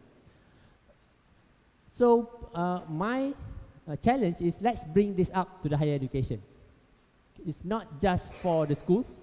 We are actually the receiver of learners from school who then will need to expand their knowledge base, and by having the same learning space concept or pembelajaran abad ke-21 classrooms into the higher education, this is how we can actually expand the learning for the students. Okay, so let's skip this one. But my message is that all these learning spaces are actually based on constructivism. Okay, and this is another what really important that matters to me. It's the pedagogy that dictates the technology and not the other way around. I have seen quite a few examples of universities investing in really, really state-of-the-art technology, lecture capture, all these audio-visual things. But then, in the end, it becomes a white elephant. Okay, so we need to actually think about the pedagogy before we invest on the technology.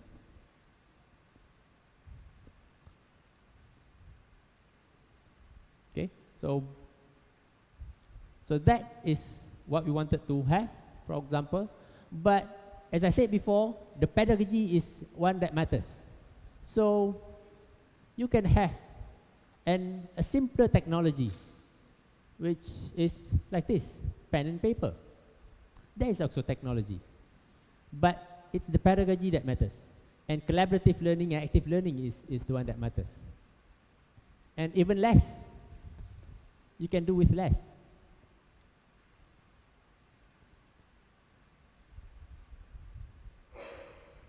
Okay, so then the teachers would complain. Okay, this is going to make the class noisy, isn't it?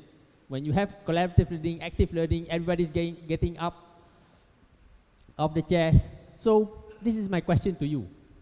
Would you have a noisy classroom where the students are learning and you know they are learning, or you have a quiet classroom where you don't know what they are thinking? Okay, so some strategies to help.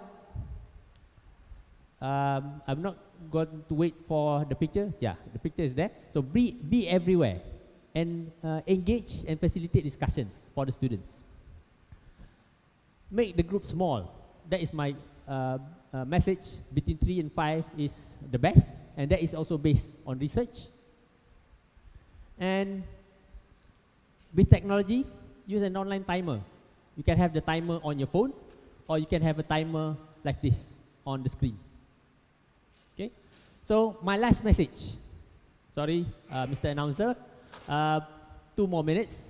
Feedback, feedback, and feedback. Always give feedback.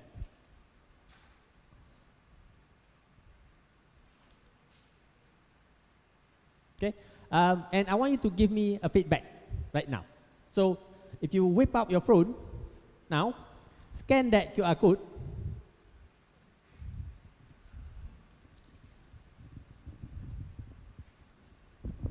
Okay, unfortunately, we cannot have the screen up, but I would have the answers actually in my phone here. Okay.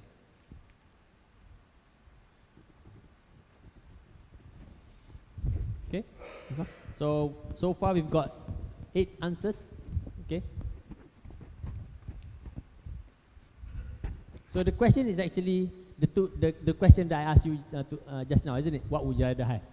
A noisy classroom where learning happens, or a quiet classroom where you don't know what your students are thinking? Okay.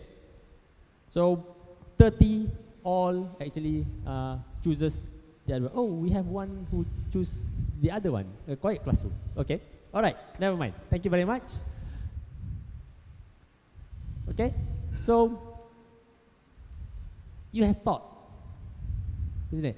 But you need to think about, have they learned?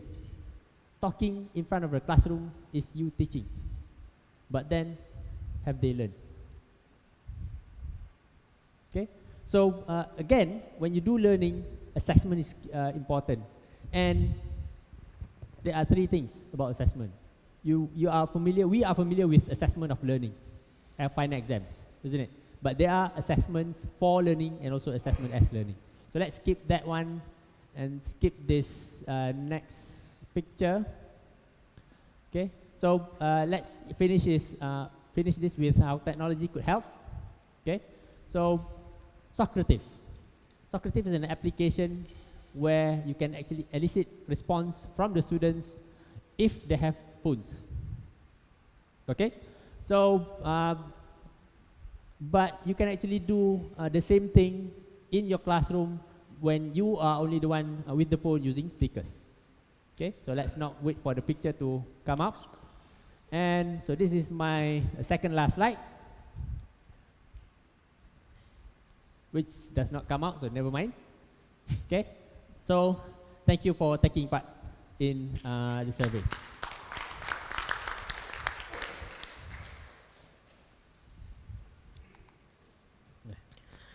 Thank you to Dr. Zahiruddin Fitri Abu Hassan for his informative keynote speech. We would like to invite Vice Chancellor Prof. Dato T.S. Dr. Raid Razali to give a token of appreciation for our keynote speaker. Please welcome.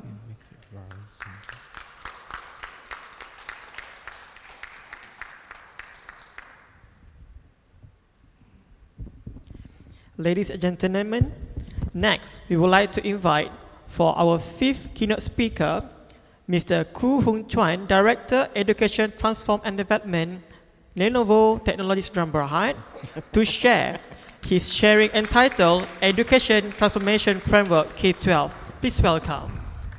Right, good morning, everyone here. Okay, actually, I'm Koo from Lenovo. Actually, I'm focused on education. Actually, I work quite closely with Microsoft on the education transformation framework. We actually work quite closely and basically talk to all the schools today about this. Just now, there are mentions, I think 65% of the job is not exist today. That means, what is the future look like? Nobody knows to a certain extent. But definitely, we're going to work on it. How can we drive that? Let me go through simple. This is how the school looked like 100 years ago, during the, I would say, the industrial age. You know, that's how the school been structured. And what's the main purpose, basically? During that times, it doesn't move. Okay. Students been taught to follow instructions. Based on discipline, you'll be rewarded if you are behave properly. That's how been taught. And everything is about mass, I would say, during the mass production itself. What does it mean to you? The structure of the classroom today, have they changed much? Not a lot, to a certain extent.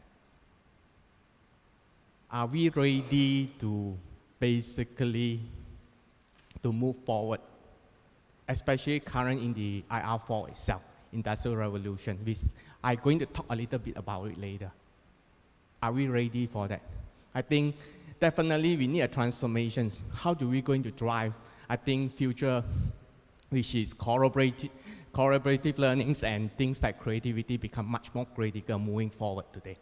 As we know, 1970-80, during the Industrial Revolution one, is about, I think we found the steam technologies basically drive the start to have the, the productions, and come to the IR2 itself. When it first started is basically drive the mass productions. And come into the IR3, about IT, about productions. That's where about automation of the productions itself. Okay, what about IR4? What happened next? And what do we see along the changes during the IR change itself? One is the main thing we are looking at today is a lot of jobs previously during the Industrial Revolution, then it no longer exists when they transit into the new Industrial Revolution. There's something very clear. And it's going to happen even more rapidly in the IR4 itself. What is IR4 all about? I think everyone is very concerned to a certain extent. The pace of change is become even faster. It's about the era of digitizations. That's where when you couldn't differentiate between things like physicals or things like digitals. That means everything going to merge together to a certain extent. It's going to change the entire fundamental of the industry itself. That's going to be very crucial. That means the way we do things, the way we approach things, going to be different. And are we ready to move toward that era? Things going powered by IT. I think technology to a certain extent. As you know, when certain domain is powered by information technologies, when it start to double or it start growing exponential, it's going to grow very fast. And today you can see things like AIs, things like IoTs, blockchain, all these things is moving very fast. And it's moving at the exponential rate now.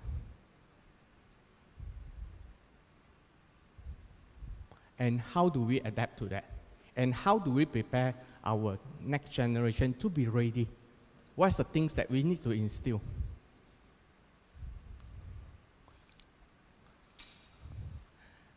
Definitely, this is going to affect everyone in the organization, everyone in the room here. Whether you're from finance, you're from educator, you are anyone's. Because the technology is going to affect every single part of the industry itself. Okay?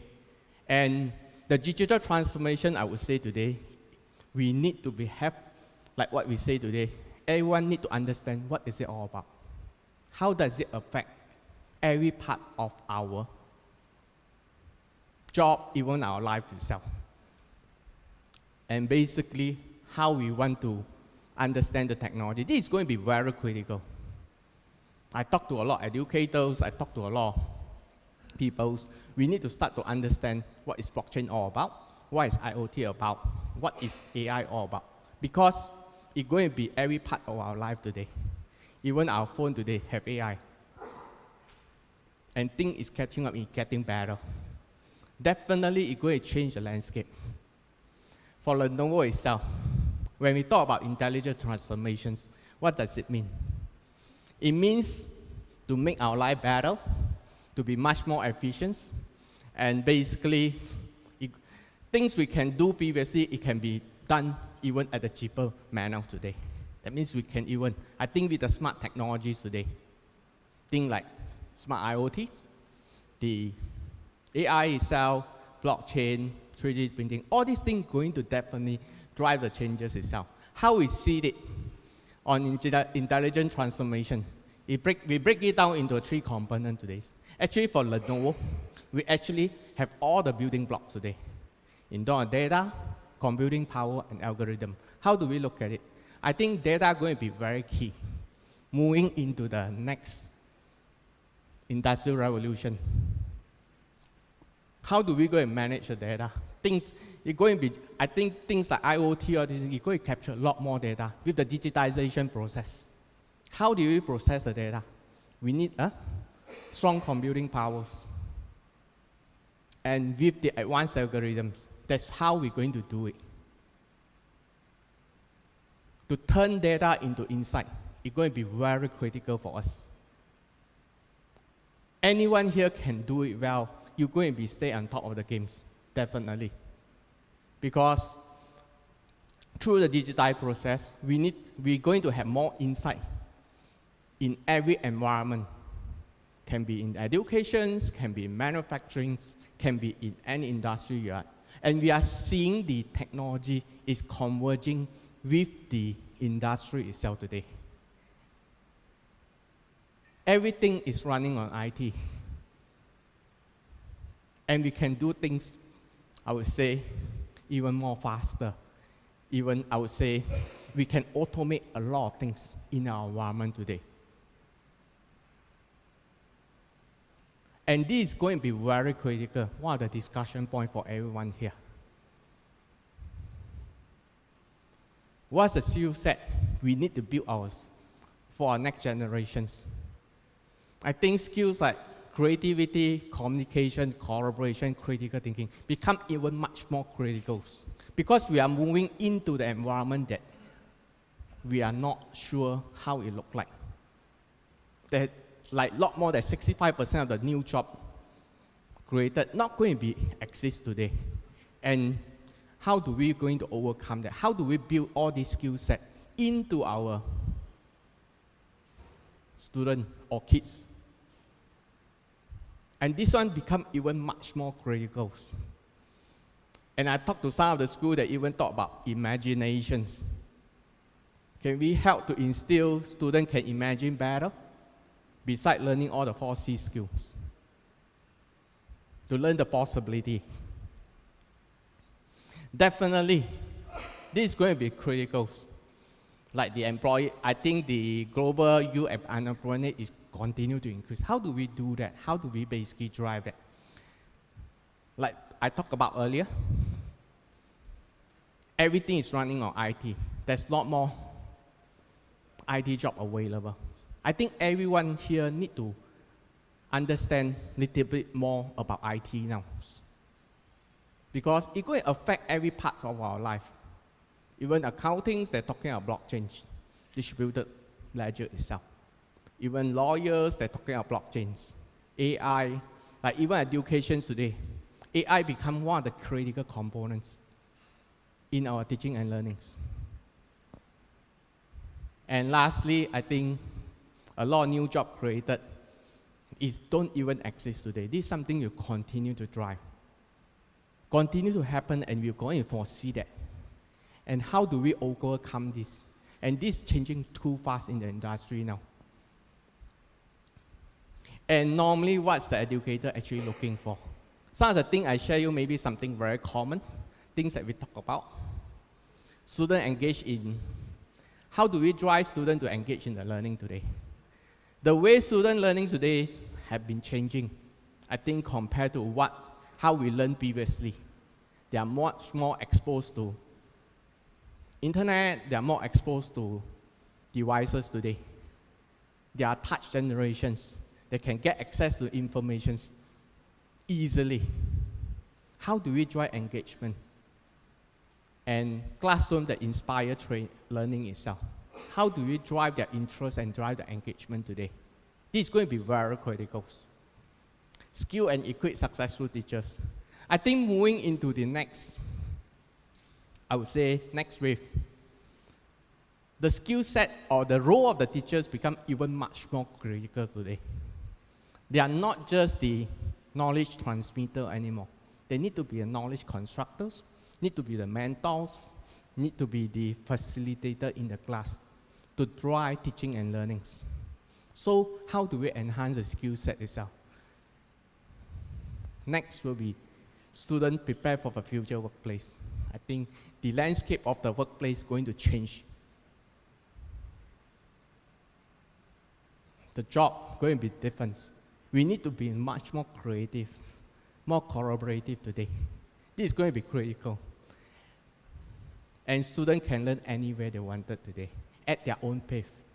Because we are seeing basically, with the personalized learnings, I think with the responsibility basically transfer to the student rather than the teachers itself. And lastly, how do we drive efficiency?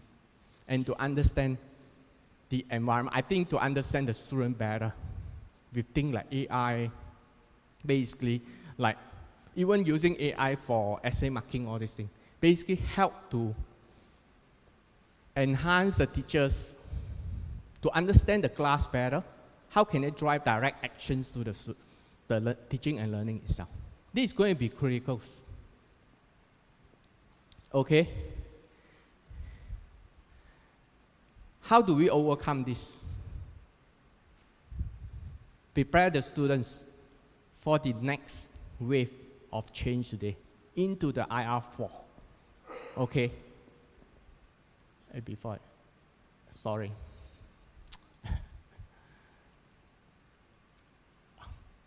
How do we put it back? Sorry. We need to be very clear on this. How do we prepare the student for the next wave? Yep.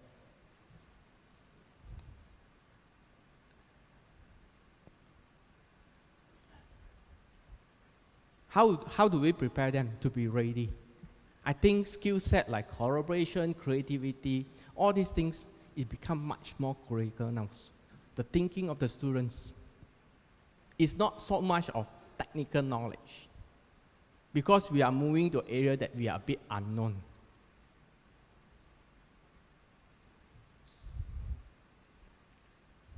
Okay, next will be before we actually move over on the education transformations, I think something that we talk about. We need to have a more holistic view on how do we want to drive the transformations. When it comes to transformation, it's not about technologies, it's about strategy, it's about our mindset. How do we look at the futures today? And how do we drive the changes? I just quickly run through this. I'm not going to run through it. I just want to give you an understanding today. When we look at education transformation today, we need to be very holistic. How to integrate things like leadership and policies, modern teaching and learnings, intelligent campus, and lastly, on the technology blueprints. How do we integrate it together? It's not about technologies. Technology is definitely going to be one of the key enablers to drive the change and to facilitate as a platform to help on the transformations. But the most important thing I would say, the vision for change, going to be very critical. This is the single most important thing. We need to set the fundamental right to know exactly what we want to achieve on our education journey. This is going to determine the success. The rest will fall in place if we have a very clear vision on what we're trying to achieve. A lot of schools when I'm talking to, I think this is a single thing normally we don't define very clear. We need to make sure this is clear. Then subsequently, we can actually work on the rest of the area. Definitely modern teaching and learnings. Definitely you've got a lot more options today. Technology is changing the teaching and learning today. You can leverage on the technology basically to learn. Trendings like personalized learnings. Students can learn at their own pace. And how do we drive their engagement? But one thing very important we need to look at modern teaching and learning is the educator on the leader development itself. We are seeing gap in terms of the skill sets. How do we basically build the skill set for the teachers to adapt to the new teaching environment? This is a key area we need to continue to focus and to build. If you have all the technologies, if teachers is not trained in this area, we will not achieve the teaching result that we wanted today. Okay. Lastly, I'm going to share a bit. Other than that is the intelligent environment. We also need to create the intelligent environments for the student to instill collaborative learnings, even to drive the security at the school levels. I think all these things need to be built accordingly. And lastly, we'll talk about technology blueprint. Definitely, there's a lot of tools coming, like AI, all these things helping to facilitate the teachers to understand the student performance better. All these things definitely. A lot of teachers talk about with the implementation of technologies, will they facing the screen even much longer? The answer definitely is not. if we can automate certain things, maybe we'll spend less time on the screens. And we can work more things like teaching things like besides STEM, things like subject like humanities. In US, actually, we did a research. Students got a more balance in terms of STEM and humanities studies. They actually perform better. I think this is the area we'll continue to do. What I want to conclude from this chart is, I think we need to have a more holistic and structured approach when we look at the whole entire education transformation. This is going to be very key. And normally we'll have maybe a 2-day workshop talking to an educator and how can we transform it together and to make it very clear to everyone. And lastly, actually for Lenovo, we work with the industry solution provider end-to-end basically to deliver the end-to-end solution for everyone, for the educator itself. That's normally we work on beside that. Okay? I think this is critical to give them an overall view what the technology available, basically to drive toward the objective itself. Lastly, I want to talk about, I think for Lenovo, we are one of the #1 education solution provider in the market today. We'll continue to drive beyond the, I would say, devices itself. We actually offer the solution to address the need of the students. And we actually did some study basically, how do we basically can help to enhance the teaching and learning in the school. And we are working closely with all the schools as much as possible to drive the, I would say, the education transformation framework together on Microsoft. Before I end this, I just want to basically reiterate, I think we need to basically to make sure that to bridge the gap on teaching and learning in Malaysia, basically to prepare our students for the, I would say, the world citizens moving forward, to make sure they have the, I would say, basic skill. I think the 4C skill set that I talk about, I think this is crucial for us to be thriving on the new industrial revolution and to make sure they are successful in the future. That's all I have for today. Thank you very much.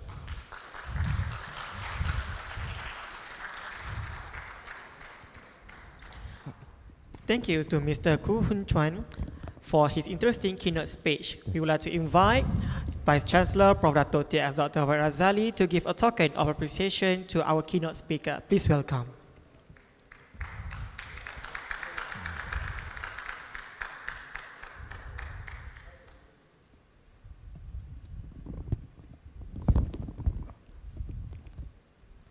Thank you.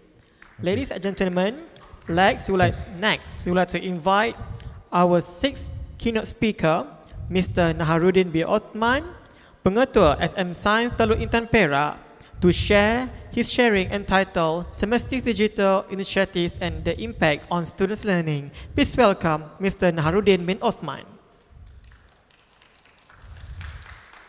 So this one,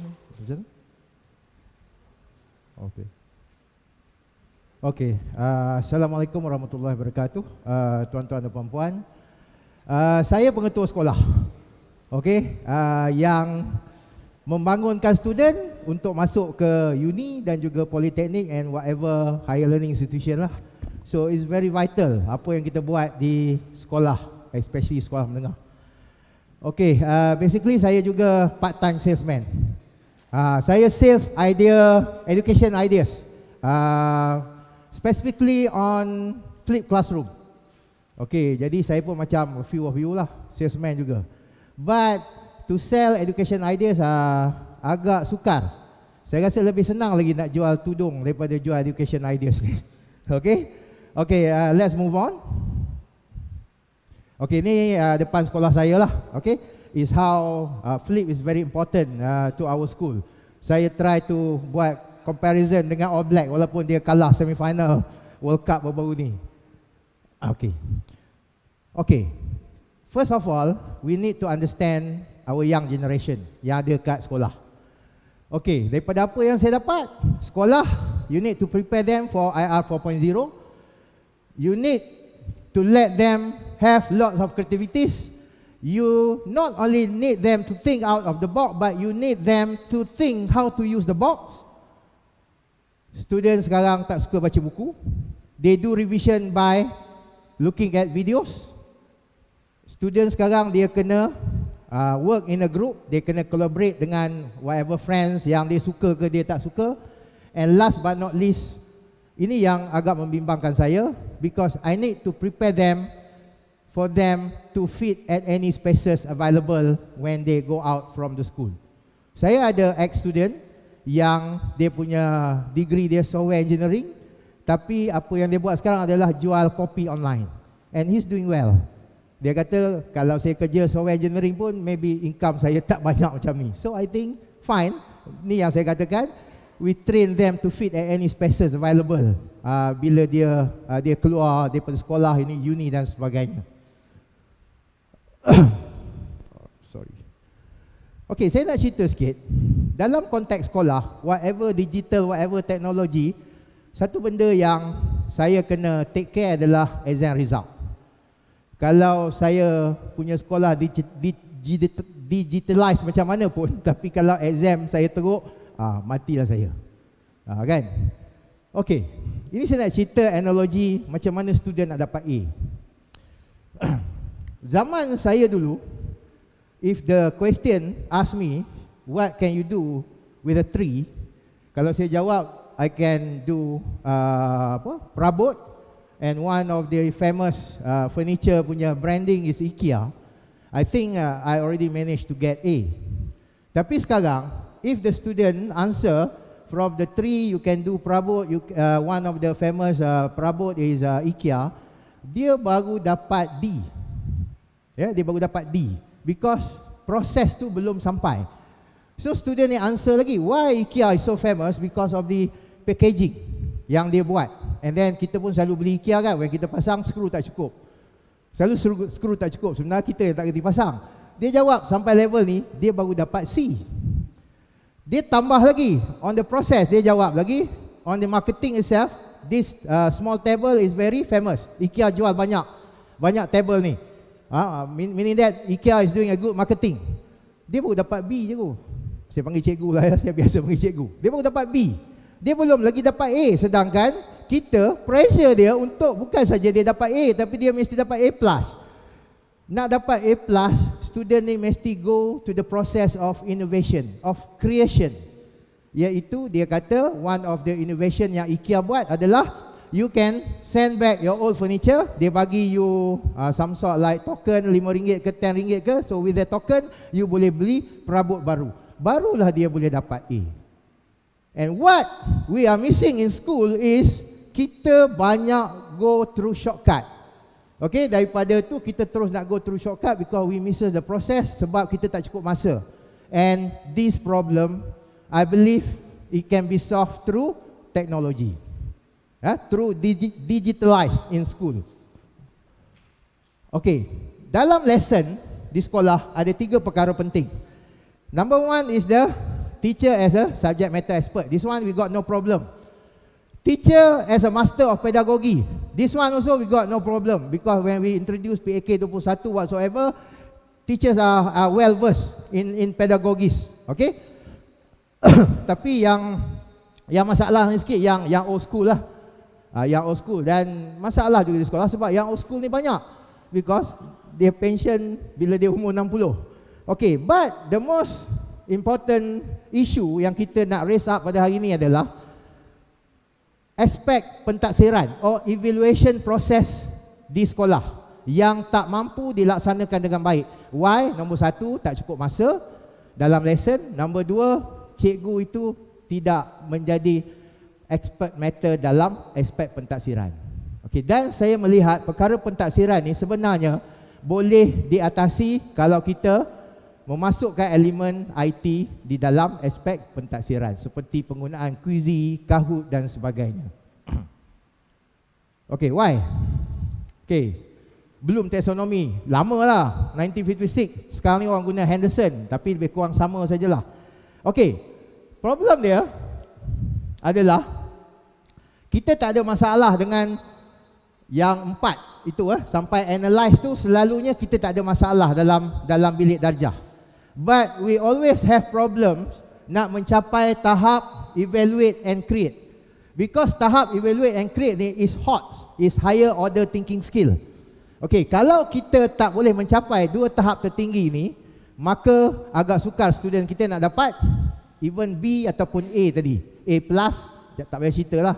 Okay, just forget it. Okay, so this is why saya try to include teknologi dalam lesson di sekolah saya, because I believe teknologi will help teachers to overcome this problem yang tak boleh sampai dua tahap yang tertinggi ni tadi. Okay, saya nak share sikit experience. Okay, what I did differently to better prepare my student for the future. Okay, number one, I got to tell you, nowadays, teachers are not only teaching the students, but the students are also teaching the teachers, and most importantly, sharing ideas with the teachers. I tell you one of my experience when we want to into flip classroom. Kita buat bengkel video production, guna Filmora je pun, kan? First saya buat bengkel dengan cikgu. You know what? At the end of 2 hours punya bengkel, ada cikgu yang still tak boleh install software. Tak boleh install software lagi. Bila saya check, mana software dia? Oh, tak tahu, tak boleh install lagi. But when I did the bengkel with my students, after 30 minutes, the student bukan saja, the student already came out dengan video yang begitu canggih lah pada saya. Kan? So that's why I said, distributive leadership ni, now kita kena share everything dengan kita punya students. Okay? Okay, and then full of ideas, you got to bring in full of ideas, and this one of course lah, our Uncle Google helps a lot. Think to use the box as well, whatever source yang kita ada, because kita di sekolah bukannya kita ada Microsoft whatsoever, Lenovo apa, kita tak ada apa-apa pun. Ya, kita ada basic thing ya, line internet pun is very slow. Ya, pakai 2 hari dah habis dah the quota yang government bagi pada kita. Okay, and then grow teachers, because teachers will help to nurture the student. If we nurture the student, student will help to share ideas, to grow the teachers as well. So this is a very important process. Okay, STEM tadi, but in my school I include art as well, so it became STEAM. Okay, because pada saya whatever scientist ke apa ke, you kena ada artistic influence juga lah dalam diri you. So kalau you architect pun, you will build a better building, a better design building lah kalau you ada artistic influence dalam diri you. Okay, borderless classroom. Okay, di sekolah saya, walaupun dalam bilik darjah, tapi students boleh explore di luar daripada bilik darjah. Dia boleh pergi ke Mekah anytime, dia boleh pergi ke Alaska anytime, because of the usage of IT, teknologi tadi. Okay, gadget for the lesson, sorry for the misspell. Okay, gadget, we use whatever gadget we can afford. Ramai sekolah SBP especially, they are looking forward to get this title, Apple Distinguished School. Tapi macam saya, I frankly speaking, tak boleh, tak mampu. Okay, so we use the smartphone. Even data pun students beli sendiri juga. Okay, and the classroom should be simple, because nowadays students, dia tak faham kalau kita cakap panjang-panjang. Kita kena cakap simple ya, and make the classroom rules interesting. So kita ada di situlah, we do coffee and cake, meaning that boleh bawa lah air ke, minum ke, whatsoever kan. Okay, and most importantly is teaching strategies and facilities lah. So this is what I call my future classroom. Ada satu pun, tuan-tuan, bukan banyak pun. So this is nak showcase ya, whatever saya dah buat lah. So this is my future classroom. So teaching strategies need to be supported by facilities. Okay, and mostly we need IT facilities. And then grow teachers in pedagogies. Okay, grow teachers in pedagogies mean that in pedagogies, walaupun ada yang berkata IT tu tidak begitu penting, bukanlah perkara utama, but I do believe that IT will help a lot. IT will help a lot. Yeah. I'm ex-Malaysian rugby coach before. Okay. And then winning mentality and feel good factor. Once you did all these IT strategies, facilities and everything, it will somehow create a winning mentality and feel good factor among your kids, among your teachers, and among the school communities. Okay? Okay, this is my journey. When I took over the school, the GPS, GPS is the bigger the number is not that good. So we got big number, 3 point something, okay? And then I start to realize that I need to change the teacher pedagogies, the teaching pedagogies, instead of doing more extra classes. Okay? The usual thing that we did in school, once the result dropped, we tend to add more extra classes. Adding more extra classes means that giving more stress to the teachers, and you lower down the happiness index in your school, which is not that good. So what I did differently is I changed the pedagogies. So that's how we came out with the flipped classroom. However, I realized that flipped classroom can't stand alone. Okay, because when you do flipped classroom, you need lots of information. Okay, and then information, I don't think students now are very interested to go to the library. If you ask me, my point of view, just close the library. Okay, put more iPads in the library. Okay, and then books, you keep it in a box, and at one time, you show this to your grandchildren. This is the artifact that we used to learn before. Okay, that's how we got to move on. Okay, and then as for the evaluation part, I believe because we always don't have enough time to do the evaluation part in the classroom, and we always misses the process. Oh, nak habis lah. Okay, so I used to do the PBL, project-based learning. Okay, and this is a flipped classroom. I'm glad that one of the presenters just now just mentioned. So there are 3 phases: pre, during, and post. Pre, almost what I did in the school, we do video production. The students do video production, and then they go into the class, they present, and then after that they do PBL. So the process is a complete cycle of process. And inside the classroom, teachers are facilitators, or teachers are activators. Okay?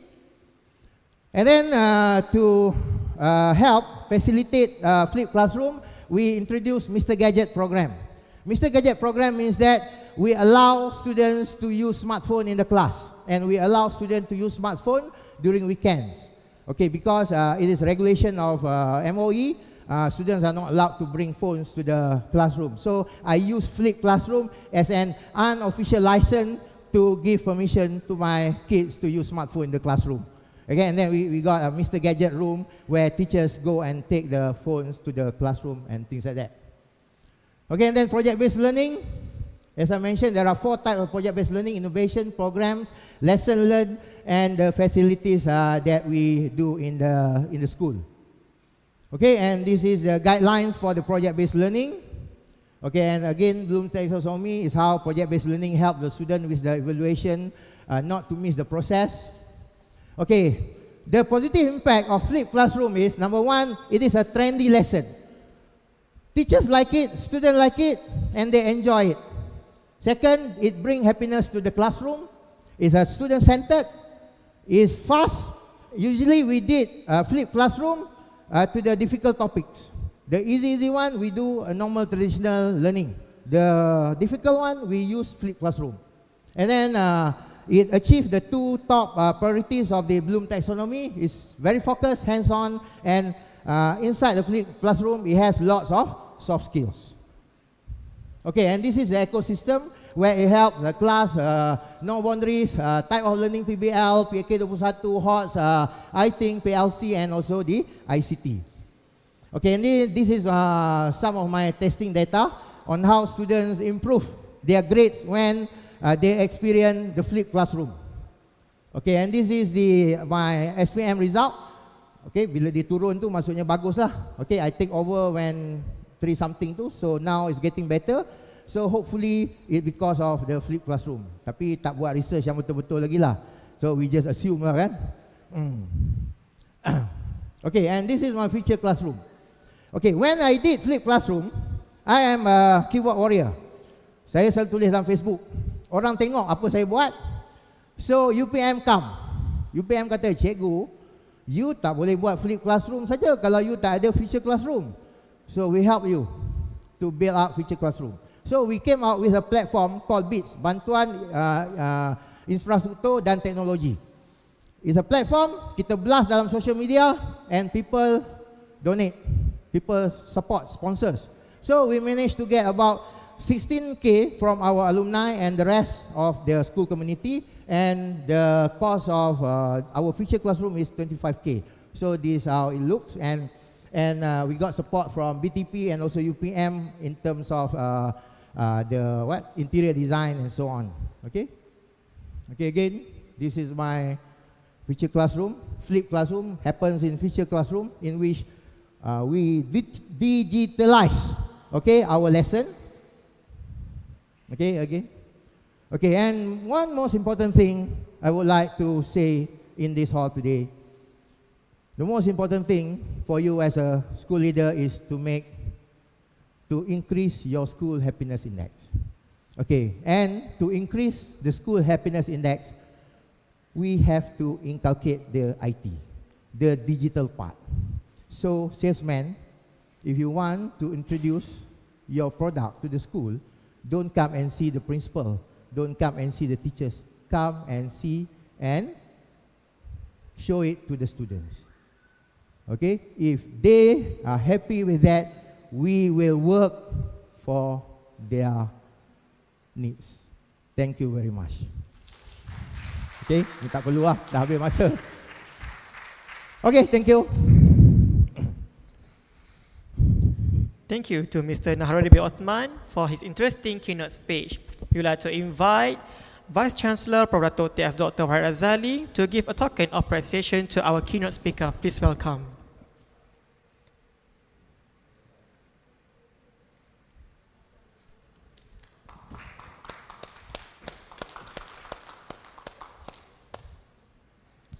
Thank you. Ladies and gentlemen, next we would like to invite our next keynote speaker, Dr. Nurbiha Ishuko, Manager Creative Multimedia and Learning Technology UTM Lead, to share her sharing entitled Teaching Analytics versus Learning Analytics Experience from UTHM. Please welcome. Okay, Assalamualaikum warahmatullahi wabarakatuh, and a very good afternoon. So my name is Nurbiha, and I am from Center of Academic Leadership, UTM Lead. So I'm also managing learning technologies in UTM. So in other words, if you want to come to UTM for any technologies, you have to first come see me, okay?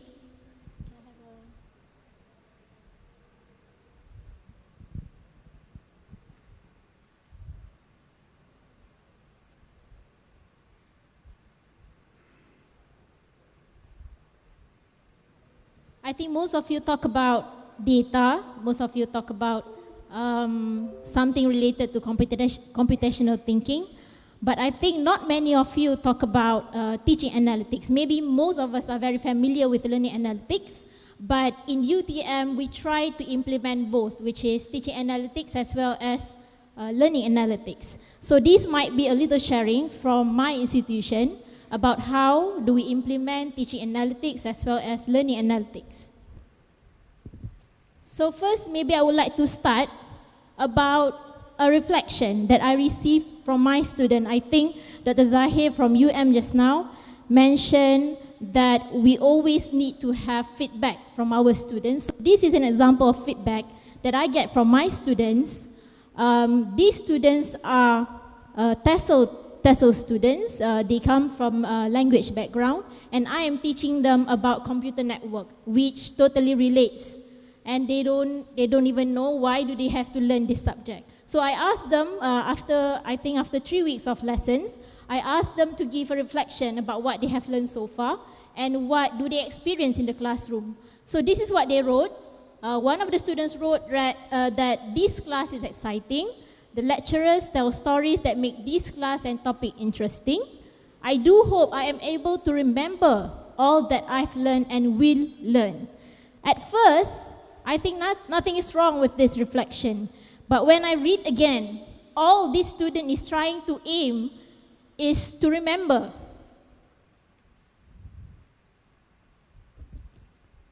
So these students aim at remembering everything that I taught in my classroom. Well, I was thinking that there's a very low level of aim that she has for my class. So this is a reflection from the previous semester. So I try to relate again, and I think this might not happen to me, but this might happen to most lecturers in UTM as well. So I think again, because in UTM, we take outcome-based education very seriously, and for all our feedbacks in our outcome-based education, we always have to report again what did we do to improve from the previous semester. So this semester, what we did is that we asked for compulsory practical activities for these students so that they know, other than remembering in this class, they can also do something. So we try to change our lesson from most of them is active learning, but doesn't involve any real life computer networking. So this semester, we asked them to set up a computer network in the class. So we haven't collected our feedback yet for this semester. What we hope that we can have a more positive feedback. Now, that brings us to teaching analytics. So I think most of the industry's partners here, they talk about learning analytics and how teachers can benefit from data that they get from the students. But what happened is that, like Dr. Zahir mentioned just now, teachers have to be the learning designer, but not many teachers know how to design.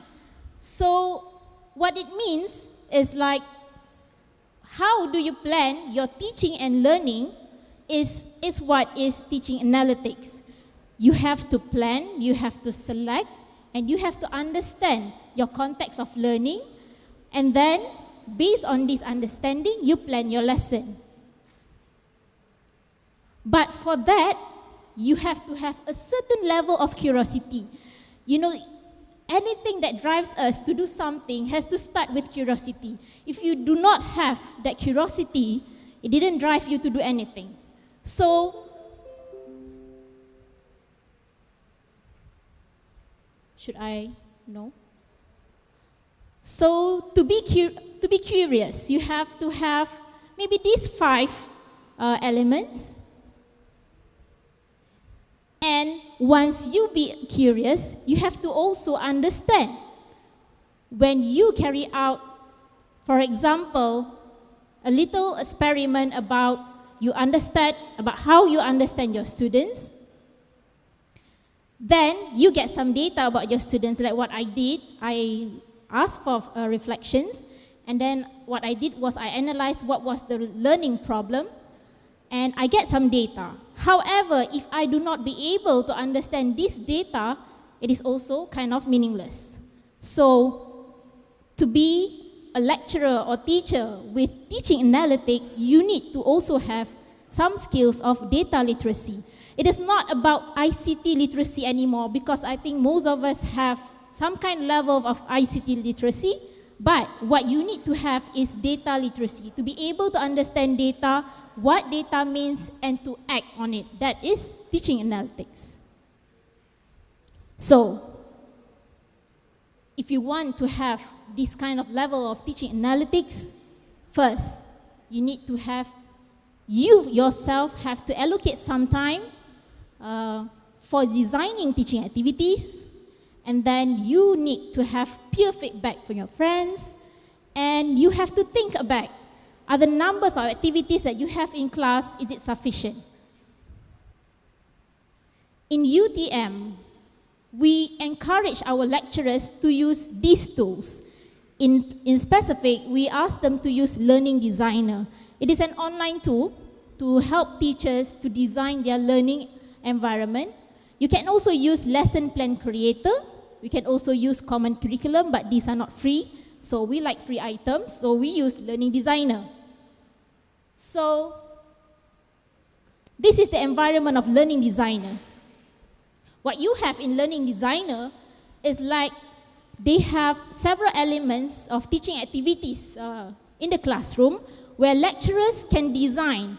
For example, if they want to have a discussion, if they want to have collaboration, if they want to have reading and writing activities, you can design how many percentages, and you'll be able to see at the top there, you have a bar graph. Sorry, it's not a bar graph. You can have a pie chart illustrating how many percentage of these activities that you have in your classroom. If, for example, you have too many readings, you might expect that your class would be a little bit of passive, so you might want to reduce that into incorporating more discussion, more collaboration. So what happened is that every time lecturers key in all these activities in the platform, they will automatically calculate how many percentages of these activities are illustrated online. So teachers can use this learning designer as a plan to guide them to design their learning activities, and also they can always reflect back. So in this lesson, what works and what doesn't work.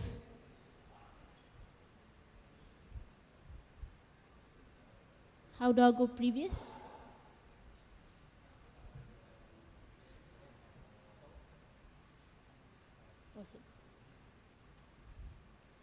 So my first key takeaways would be self-reflection about own teaching is very important in teaching analytics. And then we need to have curiosity to research our own teaching. And more importantly, after we realize what have been wrong with our teaching and learning, did we change? So that will lead us to the second part, which is learning analytics. Now that we know what is wrong with our lesson, what is not sufficient with our learning activities, now we are going to experiment new ways to teach. So we introduce, for example, new activities to students. And then we want to see what do we get from that new innovation that we have in our classroom. So that will lead us to learning analytics. Now in schools, what happened is that teachers are always concerned about why they were asked to give in a lot of data. Because, this is just my personal assumption, they might not know the meaning of the data that they feed to the database, which can generate meanings. That is learning analytics. It's a systematic way of collecting data and producing information based on the data. Now this is what we have in UTM. UTM use Moodle as a learning system, and we install learning analytics plugin called Analytics. So what happened is that at the middle of the semester, the system will predict whether the student is at risk or not at risk. So this system, for example, this student, I should have erased her name out. So this student, for example, she is not at risk. Okay, which means that she's doing okay in the online learning system. But of course, this is just related to whatever learning activities being carried out online. It has nothing to do with her performance out of the online learning. So this is how she performed. And what happened is that lecturers will be receiving emails with a list of students saying that who are at risk and who are not at risk. So for the students who are at risk, then teachers will be prompted to give intervention, or they will be asked to monitor their students a little bit more, or to give more attention to students at risk compared to students not at risk. So when we talk about learning analytics, there are three types of learning analytics. First is the descriptive learning analytics. Second is the predictive learning analytics. The third one is the prescriptive learning analytics. The one that we install in our e-learning UTM is the predictive learning analytics, which is this one, where it predicts whether students has tendency to drop out or not. If we have a prescriptive learning analytics, the system, after they predict whether the students is at risk or not, they will further suggest what should you do next. That is prescriptive. They will prescribe you with the correct medicine somehow, or the correct intervention, so that the teachers know what to do. But we do not do that. We stick to predictive learning analytics. Now, other than Moodle plugins, you can also have a very advanced learning analytics dashboard, such as Smart Class. This one, they will produce a percentage of students, individual students' work, and how much do they work on collaboratively, and how much they have achieved in the classroom. This is just a dashboard illustrating the whole learning process, Smart Class. This one is an example of the prescriptive learning analytics, which is called Fish Tree. Fish Tree, other than predicting whether the student is at risk or not, they will also suggest what should you do next after knowing that your student is at risk or knowing your student is not at risk. This is called, I would say this is a quite artificial intelligence, but teachers, we always need to know what kind of medicine they should be able to give to their students. So, Smart Class is an example of descriptive analytics. The one that we install in our e-learning UTM is called predictive analytics. Fish Tree is an example of prescriptive analytics. Now, after all of these tools that we have, did we react on it? Now, I know my students is at risk, but what do I do about it? If I do nothing, then all this data and all this information becomes meaningless. So, in UTM, this is what we do.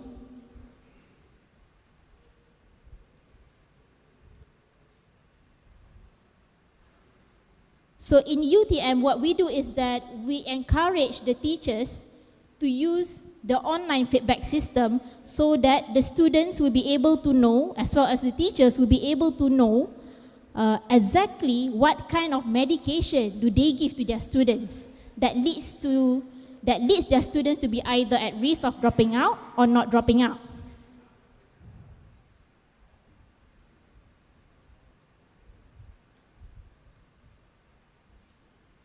It's not going next. So, my second key takeaways would be, we can have all the data that we want, but we have to humanize all these tools with feedback. I think I'm just iterating what Dr. Zahir was mentioning just now. Always give feedback to our students. And finally, this is what we do in UTM. For teaching analytics, we use learningdesigner.org. For learning analytics, we install plugin which predicts the dropping out status of our students. And this prediction, you might want to ask, how can this system say that my student is at risk of dropping out? Who are you to dictate my students with that kind of status? So this plugin works on this, based on this community of inquiry framework. So what happened is that the plugin will predict whether the cognitive presence is there and the social presence is there. So if you are familiar with Moodle, you will see all these tools in Moodle, which is, for example, we have Big Blue Button, we have File Upload, we have H5P, and we have assignment, quizzes, and so forth. What they did in this plugin is that they categorize all these tools into cognitive depth and also social breadth. If, for example, my students, if, for example, me as a lecturer, I have Big Blue Button activity, then, and my students carry out this activity, they will be able to get the points, social breadth 0.4, and cognitive depth 0.4 as well. That is how they do the prediction. So if, for example, I am as a lecturer, I have all these activities, but my student did not respond to any of these activities, that is how they predict that students is at risk of dropping out. So that is how the plugin works.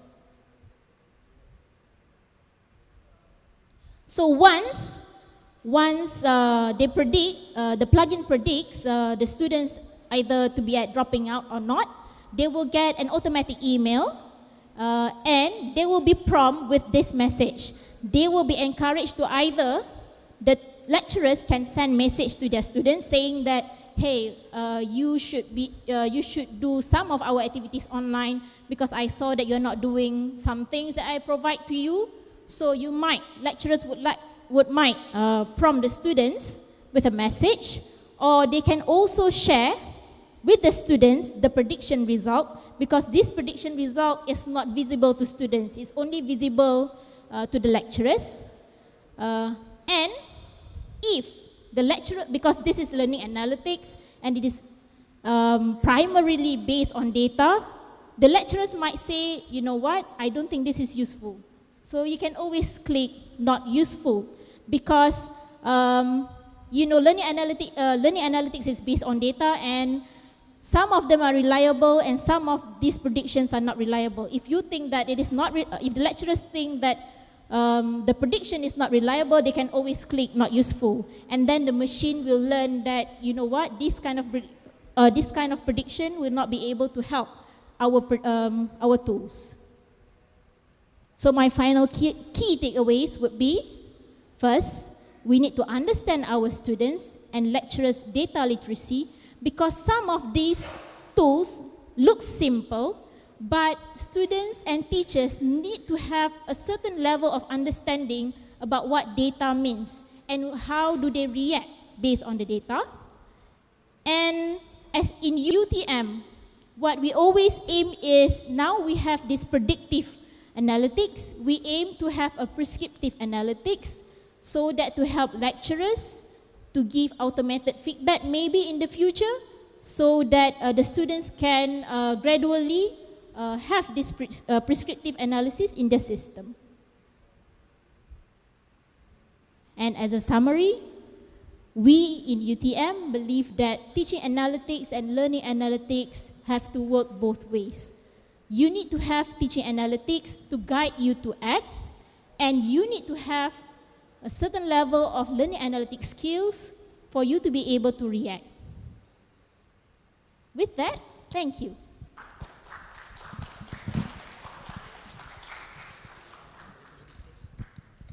Thank you to Dr. Nobiha Eshuko for a resourceful keynote speech. We would like to invite Vice Chancellor Prof. Dr. Wahid Razali to give a token of appreciation to our keynote speaker. Please welcome.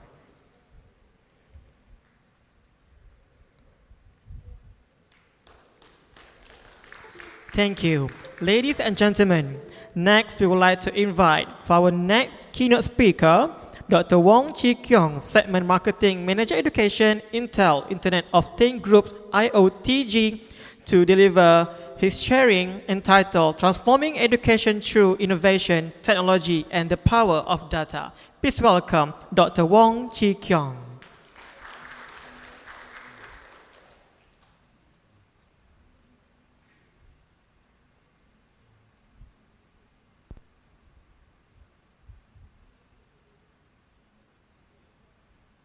Hello.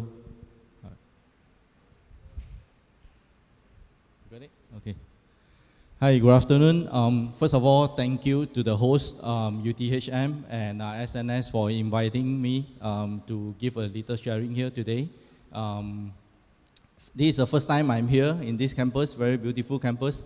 And thanks for the MC introductions to introduce me to be on stage, and let my friend here to copy over the material. UTHM, right? Yeah. You copy over? Yeah.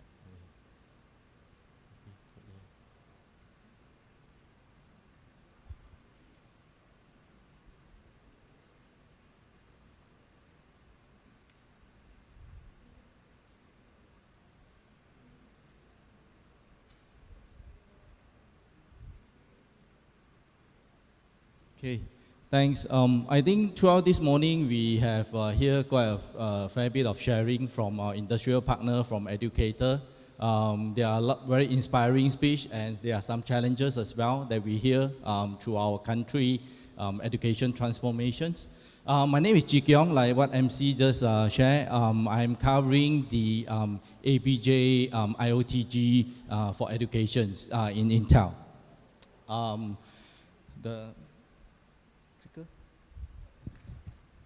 Thank you. All right, so first of all, right, I think we hear from the VC that we come education first before we go technology. So first of all, right, before we talk about technology in depth, how we play a role here, right? First of all, what has been happening in the learning inside the classroom and outside the classroom, we hear a fair bit as well. So in the classroom, right now we are at the critical junction of education transformation. Why I say critical junctions, right? We have a mixture of different generations. Some of even is a digital native, especially for K to 12. Digital native, what does that mean? They've been so close to digital. When they got into the socialize during their kindergarten time, primary school time, right? The things that they interface with, phone, tablets, gaming, right? Even socializations, right? All these have been, they are mixed to the digital native. And just now we hear about from the headmaster sharing. Even the teacher got a challenge to install apps, but the kids able to do so. Why? Because this is maybe Generation X, right? Or even a baby boomer, right? Means that they are the digital immigrants. They get to know digital throughout the evolution of digitalizations, right? So this is what happened inside the classroom and outside. What does that mean, right? Right now, today, it's so much that, like what Headmaster, I like his presentation a lot, very inspiring, right? That so much changes that the student is not only evaluate on what you learn, you remember, but you have been taught to know that even environmental friendly, you do recycling in your answer, right? This is what outside. So in a technology company like Intel, what we are doing, right? How we look things at horizontally, right? Or holistically in the paramount, what we are doing before we talk about any technology we make available to the end user, right? So I want to share you a quick video, right? Technology. It's completely transforming how we shop, how we bank, how we travel, and how we learn. At Intel, we're committed to creating new opportunities that span industries like retail, banking, hospitality, and education. Because you see, something magical happens when you introduce the right technology in the right places. Devices and touch points that are smart, connected, protected, remotely manageable, and interactive. Where AI and analytics within those devices at the edge and in the cloud intelligently sense and deliver the information we need when we need it in more dynamic and visual ways. Let's take a closer look. Powerful, innovative Intel technologies make learning and collaboration easier, more visual, and more effective from the classroom to the boardroom. They simplify our ability to find what we're looking for and to request information on demand when and where we need it. They enable and simplify purchases and transactions in more places, in more ways, with greater convenience, flexibility, and security. And they can help us help ourselves. Smart, connected, Intel technology-based devices can enhance experiences, making them more immersive, more fun, and more memorable. And they can help the companies and institutions that serve us operate more efficiently and sustainably. It's not just about the devices we see and interact with. These exciting new opportunities require a secure end-to-end infrastructure that can consolidate critical tasks more cost-effectively on fewer devices. They need the ability to store more data, to move it faster inside devices or around the world, and to accelerate analysis. Welcome to a new world of possibilities enabled through innovations by Intel and our many industry-leading technology partners. Visit us on the web to find out how Intel is helping shape the future of retail, banking, hospitality, and education.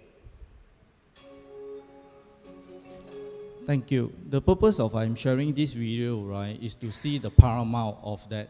Today, learning itself is not only happening in the classroom, right? Just now I highlight a bit on the early learning, right? K to 12, especially, or the early learning. Right now, there are a lot of things that are happening, learning and engaging. It's not in the classroom itself, right? The teacher, or they want to show animals, right? They take them to the zoo, right? To realize that what is all this animal about, right? Their habitat and all those things. So it is all happening not only inside the classroom. And for Intel, just now I show is that retail, banking, hospitality, and educations.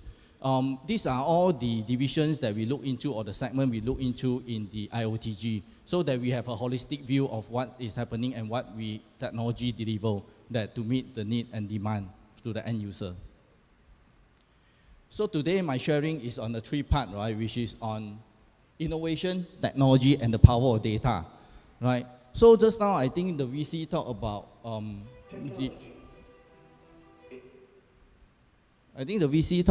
the informations, but the nature of it is data, right? The data will turn into informations, and informations turn into knowledge. Why is this so, right? Just now also I think have talked about the analytics. I arrived last night here in Johor. I went to McDonald's here, then I ordered a McDonald's, then I see a kiosk, right? A kiosk to order. What this means to educations. 2 years ago or 3 years ago, we talked about business analytics or business intelligence, BI.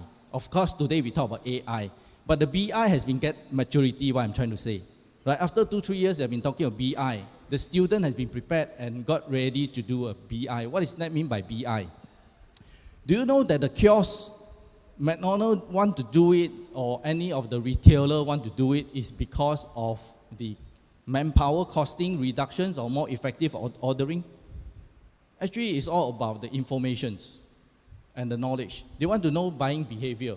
They want to know the data that come from the end user, right, from the shopper, from the retailer. So that from the information is they got a lot of business insight, right? What type of a category of product is best selling at this hour.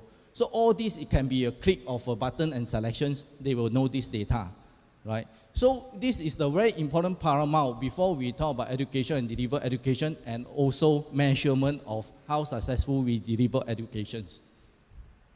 So next slide I'm showing is that 90%, right, this is through research from 2015, that 90% of the learner through visuals, right? If I show you a lot of wording, right, you guys may see that there are a lot of wording, but it may not be effective for me to convey the message, right? So important when we talk about, especially in educations, the visual learner is very important. This is a part of the research that we see.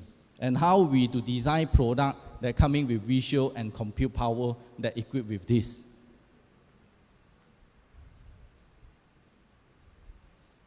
And this is another research that coming out that they are 4 times more effective when students or in class that been engaging and learning with the visuals.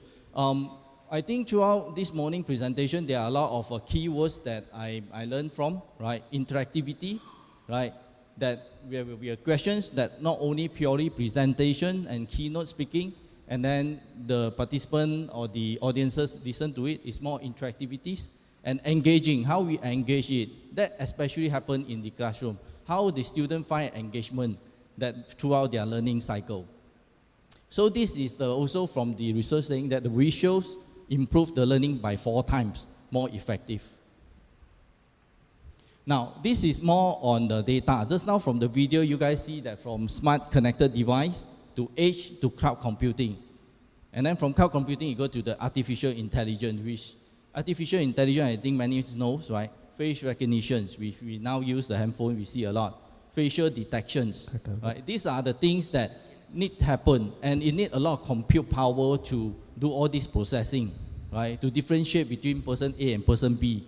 What are the features different, right? Their ethics group, right? Their age group. So these are all, it need to be happen through end to end. So this is practically the slide summary to show.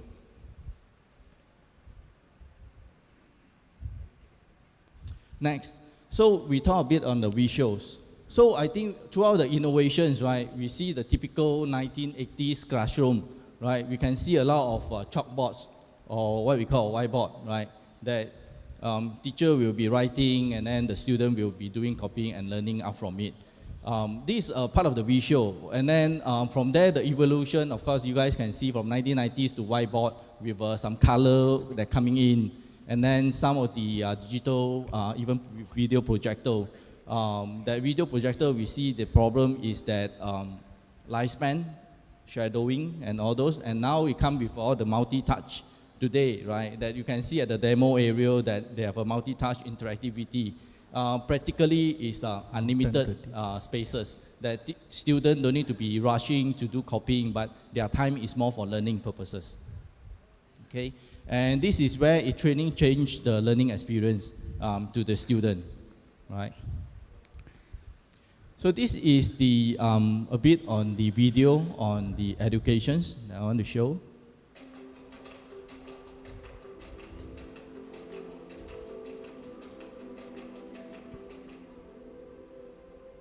Intel is powering learning tools that help students explore their interests, problem solve, and share ideas.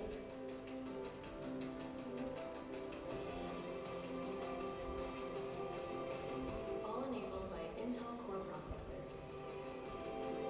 This is transforming education on Intel. So just now where you see on the video, these are all the real life product, right? Of course, there are a lot of experimental product that in technology company like Intel we are doing, but these are all the real life product that we can see at this conference, right? Or this expo. So now we talk about, just now we understand a bit of Paramount, what it means by environmental inside and outside the classroom. And then we talk about a bit on the data on why visual is important for learning, right? Now we come into, this morning I talked to Professor Intel, what you're doing, hardware, software, or what is this, right? So we are coming from very fundamental layer of just the CPU itself. But CPU itself, when we get into any educator or any solution, it won't find any useful of that. So what we are doing in IoTG divisions, we build the devices that you can see on, this is of course the CPU, the range of CPU we are seeing. And this is all the devices that we build. Why we build these devices? Intel already detecting these devices form factor. We already done with a thermal solution. It's a bit of technical here, right? All the technical thermal device, I mean thermal testing to make sure that it's not overheat and all those and performance.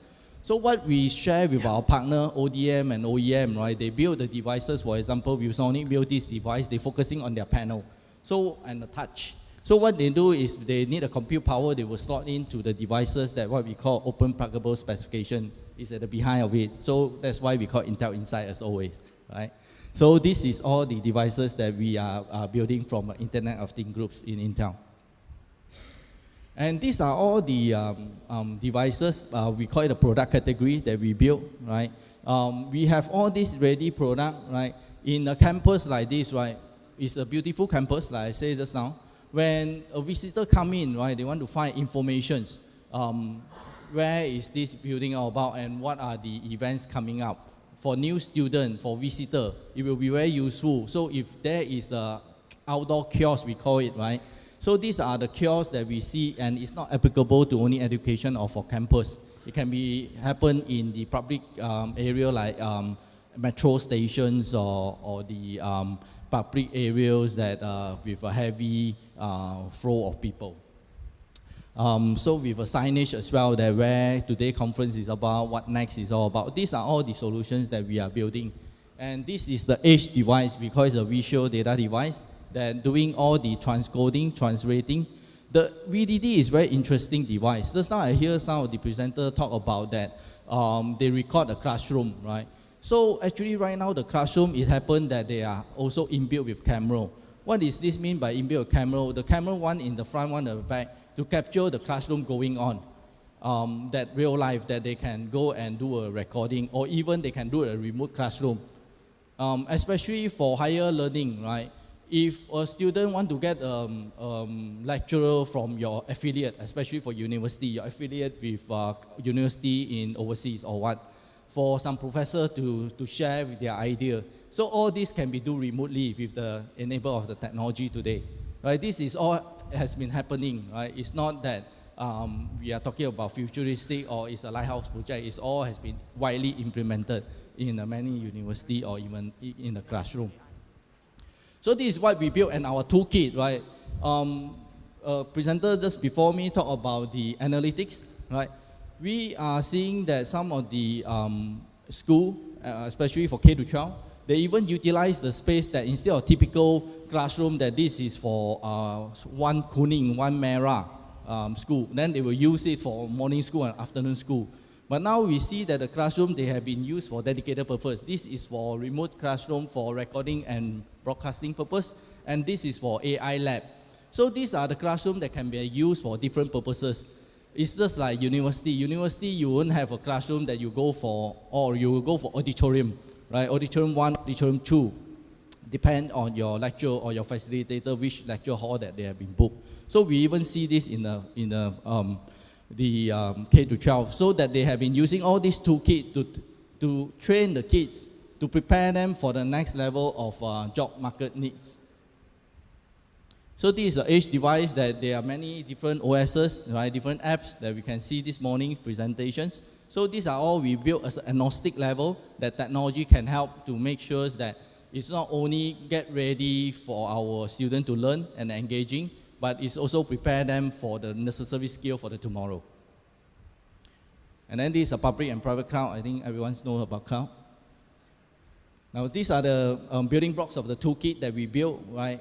From our division IOTG, we are sharing this with our partner, right? Local partner. Like I say, I'm covering APJ, different country, different needs, different level. The requirement and their usage needs are different. So we have this toolkit that share with our partner to do it. And for us, Intel, we work with our partner, right, to know, to make sure that what we offer is not that overly costly or overly powerful. We want to make sure that it's working right for the audiences who need it. So that's why we always engage with a local partner who is able to deliver that. All right, so this comes to my end of my presentations. So our commitment or my commitment, right? Education to me, my personal view is very personal. For me, I work in a corporate, right? I mean, once a year or half a year, I will meet with my boss, right, who look after worldwide market. So I'd like to share with you my personal message, right? My boss will come to me, hey, CK, I heard that got a lot of feedback that you have a good heart, you have a good feedback from customer, from partner, right? From even internal. Why not I give you an opportunity to go overseas to get some exposure one few years, right, in a regional country, or you let me know UK or US, I can help you. I said, no, I want to be in Malaysia because like what I say, right, I've been in Malaysia, I'm growing here, I learned here, I got married here, everything's here. So it's a good opportunity for me as a Malaysian to play a role. So our commitment, I hope that in future when I come back in the next year, if I got an opportunity to be invited, that we can show some real case study and real life example that we implement AI lab in school or the recording and broadcasting or some devices with the IOTG in Malaysia, right? Thank you all.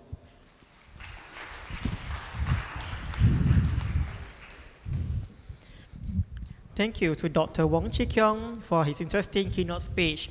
We would like to invite Vice Chancellor Prof. Dato T.S. Dr. Wahid Razali to give a token of appreciation to our keynote speaker. Please welcome. Get the back. Okay.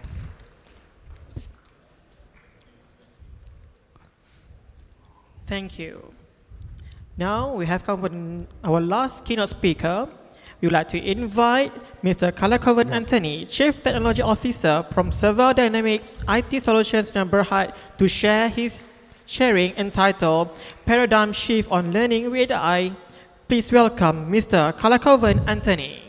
Good afternoon. It's a very tired morning, right, actually. Thank you for the host. It's a very wonderful afternoon. And I believe that you have been listening a lot of topics and things on theoretically, visually, digitally. And people keep on talking about AI, learning, how the technology is evolving. But as an industry point of view, we are looking into a different angle. What the really industry looking for? What we looking for? We are looking for a different kind of ethics people. We are looking for students who come with a certain kind of knowledges to transform this industry, to compete like people like us into the global market. So I want to just introduce who we are actually. Serba Dynamic Holding Berhad, and well-known Malaysian company, and how we go into it. And my topic here today is talking about a paradigm shift on learning with AI, because of course I'm coming and talking to a university, so should be under the learning as a portfolio. All right. When you're looking at that, I just give what is Serba Dynamic Holding, and this is a vision and mission, the key top management people you see here, and all right.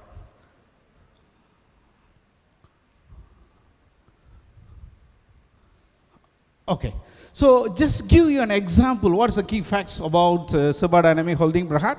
It's a 26-year-old company, came from Malaysia, and it has been listed on 2017 as an oil and gas company, and slowly go into an EPCC process, and it become an SI, have its own division on SI, and it has its own IT solution, and we have our own training division, and we have our own global training division. So these have become as a company by itself. In the past 26 years, the company have achieved of 10 billion ringgit. That is almost like $2.2 billion company right now in the world market. What is all about? It's basically a continuous growth of Serba Dynamic Holding Berhad. And we find that technology can evolve us into a different kind of factors. Because if the technology doesn't evolve, we will be stagnant somewhere. So we want talents, we want people to think more and more. And that's how the evaluation takes place. So you look at it from a company of Serba Dynamics India Berhad 26 years before, now it has been grown and represent itself in a different kind of architecture. And what you see is Serba Dynamic IT Solutions, which has its branch in Serba Dynamic International. We have a Serba Dynamic AI Incorporated, which is a research lab actually. It's a research lab, and we are researching on two things. One is on AI algorithms, and another one in robotics. And this part of robotics, we have been collaborated with the Stanford, affiliation with the Stanford University. So what is happening is basically we are actually researching a robo that can able to deep dive into the ocean up to 1 kilometer. So that means we want the robots to go undersea to do the welding. We want the robots to go and do scannings in the pipelines. This is what the technology, what we look for, the industry looking for. So this is how it is actually prescribed, and we keep on doing acquisition in terms of technology and evolving in this market. All right. So this is our global presence. We have been present in 26 over countries in the world.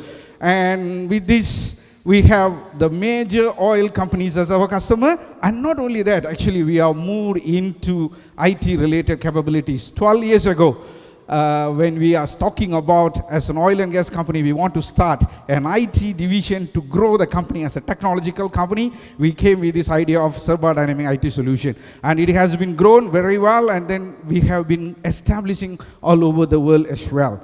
So how? Today, I just want to say learning is changing in its landscapes. Actually, it's changing. So many things are changing in the current manner. The e-learning is growing in a fast manner. Because everywhere people go, you say, talking about e-learning. E-learning is a fashion. So whenever right now you look at the summit without AI, there is no summit right now. Because the key future is basically AI, the catching point of it. So I say e-learning is basically taking a different kind of aspects into it. And the AI in learning is picking up and changing the whole thought of the process. Basically, it's make us to think in a different way. It try to understand us in a different way. Because why it is, you just look at the human. As we go on, we are emitting a lot of data. So as we are emitting a lot of data, what is it basically? We look at certain thing and we observe a while. And certain thing we have a food. We have a lot of things. So basically we are emitting data to understand the behavior of it. So these data can be able to collected and analyzed, and it is what the artificial intelligence is talking about. So how it goes on? Okay, teaching and learning patterns. So when you look at it here, I just want to say like, if you ask a student, what do you want to be? He said, oh, I want to be an engineer. I want to be a doctor. I want to be somebody. And after a location, if he's not doing very good in science, and you ask him, what do you want to be? He don't know what he want to be. He have no idea what you are going to do. He have no idea. And nobody want to tell him what you want to be. No, keep on we are asking him, hey, what do you want to be actually? The parents keep on asking him, what is your profession you decided? No, I am not decided yet. Because we are not able to get this kind of information accordingly. So what is this all about? So what I can able to see here is YouTube. You just take that YouTube as a process. It's the best teacher. Why, you know? When you look at the students now, they are very much into the YouTube. And YouTube is become the biggest learning portal right now. A small video clips can teach you certain things. But interestingly, if you look into it, there is a huge AI runs into this particular platform. It tries to understand what this guy is really need for. Actually, just an example, he is keep on watching jokes. So there is a jokes comes, keep and video coming to it. Actually, the learning portal for him is, he likes to make jokes. He can be a creative joke person. So the universities, the learning platforms has to think something that has to be done over this kind of areas. Correct or not? So let's say somebody is very interested and he always look at the repairing of cars. And especially certain kind of cars. So he is very much interested to it. So the human brain basically start to think something and keep its interest towards it. That's what the YouTube try to do. And I would say, this future, YouTube is the biggest university in the world. Can be. The future is going to be like that. Believe me. If we are not going into a teaching of videos and patterns, the YouTube will be the global university. Because it can attract millions and millions of students. It knows the pattern of each and every student in your university.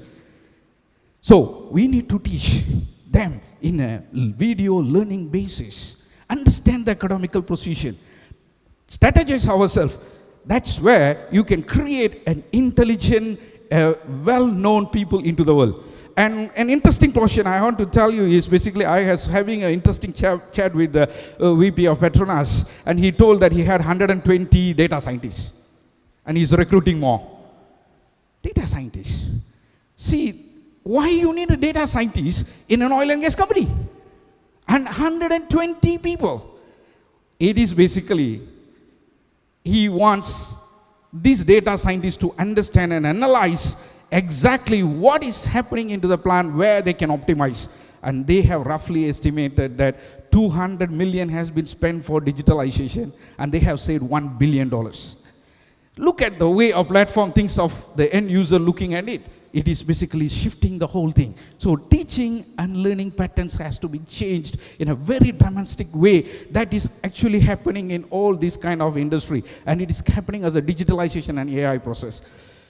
So how artificial intelligence can boost learning?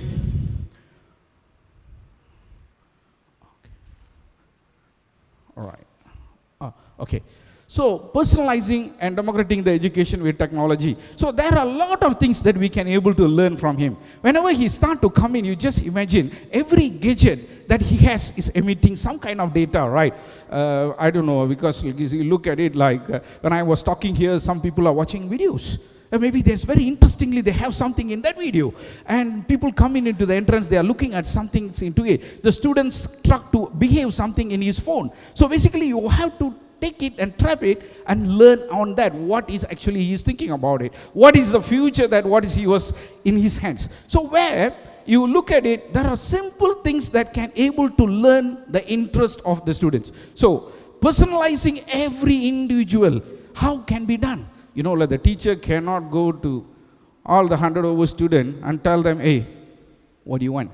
Hey, what do you want? What do you want? Because it's very difficult. It's very difficult. So how to do it?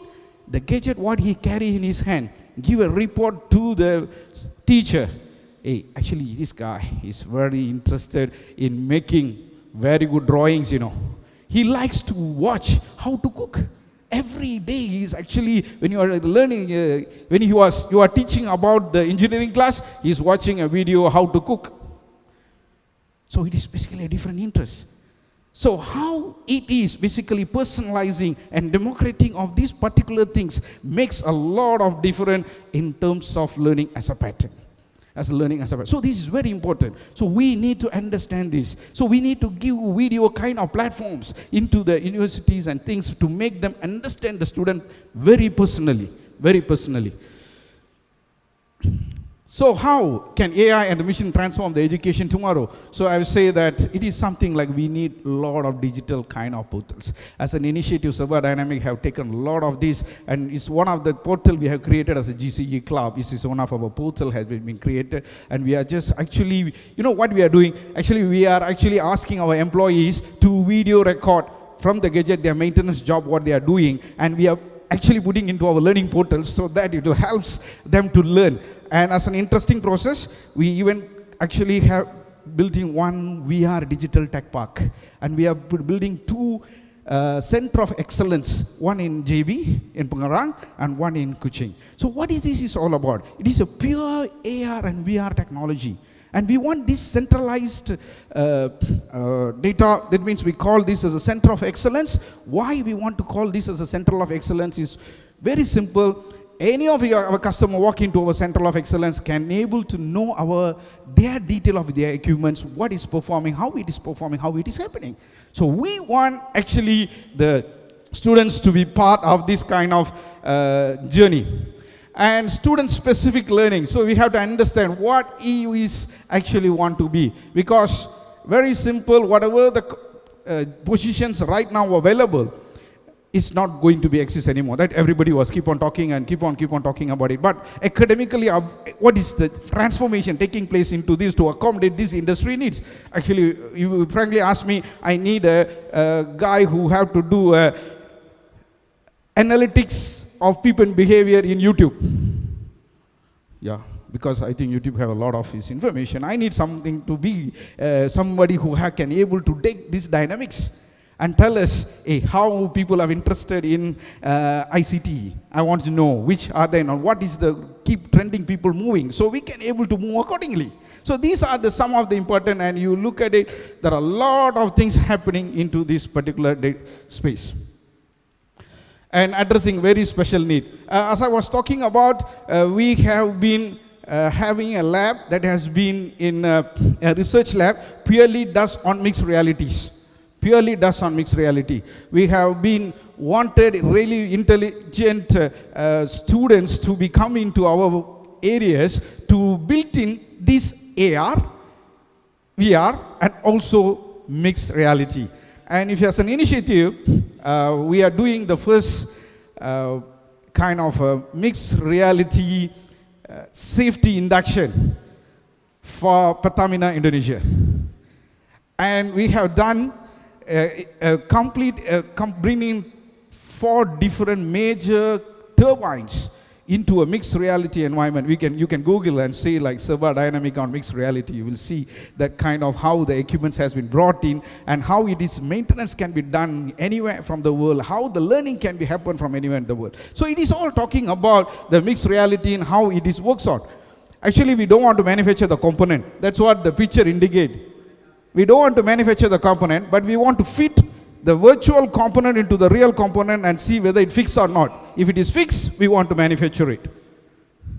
The industry wants accuracy. The industry wants more accurate data in order for us to save costs and for us to be more efficient in the market as a world competing. Right. Okay, so what it is all about? It is basically promoting efficiency and keep learning is what it is and how it is progressing all over this. And I will say devise a unique learning path. So when you look at this whole thing, it is talking about the online education is expecting 1.9 billion by the year of 2021. That means the education sector is one of the sector that's going to change the whole thing of paradigm shift, I will say. Because it's going to make plenty of investment and money rotation throughout the world. So it's very important to attract and grow economically. We want something to be done in terms of learning. Because there is a huge tap. There is a huge tap. The countries want to learn.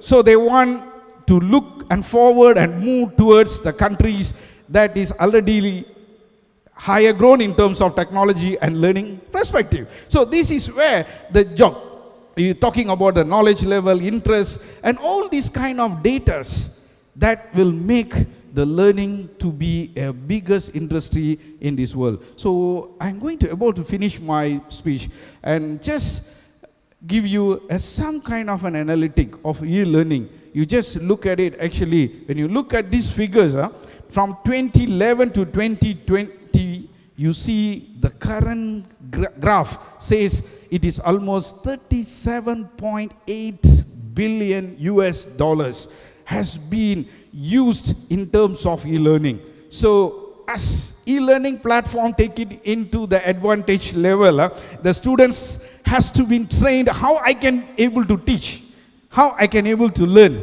how I can tap into this whole of this industry. Because now you look at it, certain, I don't know, now when you look at this, all these videos coming from everywhere, people not known to us from a very small kampong are coming in and doing something into this video and getting like 1 million, 2 million clicks. Actually, they are teaching something. They are teaching something very interesting way. That's why people want to watch it, right? If something is boring, nobody want to watch it. So it's basically, they are transmitting a knowledge into this web and people are learning from there. It can be any kind of learning. It can be any kind of things. But everything's got a learning process to move. And that's where I'm telling this is going to be a big billion-dollar business of e-learning is in the... And just one simple example, the learning trend on language. You just look at the learning trend of the language. It says that in 2013, it is $56.3 billion. Learning can change the economy of the world. The learning can increase the economy of a country because it's one of the platforms that makes lot of differences. That's why the grown countries in the world are keep on improving themselves in the learning and try to find how they can able to make these platforms to be more achievable to and more reachable to people. So the learning dynamic is changed 100%. So we, as Subha Dynamic, we strongly believe that technology can able to lift us all over the world. And that's the reason our latest research center also have been put in 2 different major countries, especially in India. It's basically IITM Research Park, and we're doing a research along with IITM, and we have the office established in Shenzhen, and we have our research lab in Shenzhen as well. So what is all about? And we are also investing a lot in terms of research and also on learn kind of technology back in Malaysia. And we are actually collaborating with universities to make sure that we want to provide things and also we want to collaborate and work together in terms of industry-wise. And especially in robotics, in terms of AI, in terms of especially, I will say that content creations, especially in mixed realities, because one of the interesting things that what we have right now is talking about the VR parks and everything. So further about, thank you so much for your patience.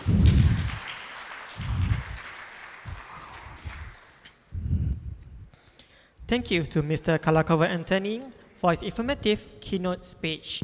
We would like to invite Vice Chancellor Prof. Dato' T.S. Dr. Wahid Razali to give a token of appreciation to our keynote speaker.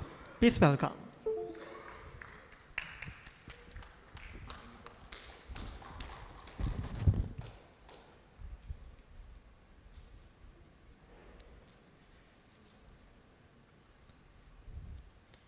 Thank you. Ladies and gentlemen, It is the end of our Dewan Keynote Speech Seminar Series for Technology Update 2019. On behalf of the organizing community, we would like to apologize for any shortcoming and hoping that all of you will join our STU Open ceremony at 2 p.m. in Dewan Sultan Ibrahim Main Hall. We will end our session with Tasbih Kafarah and Surah Al-As. We would like to invite all of the keynotes to the stage for a photography session. Please welcome.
So we would like to invite all of our keynote speakers to the Senate room for lunch. Thank you. That's all for today.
Ada.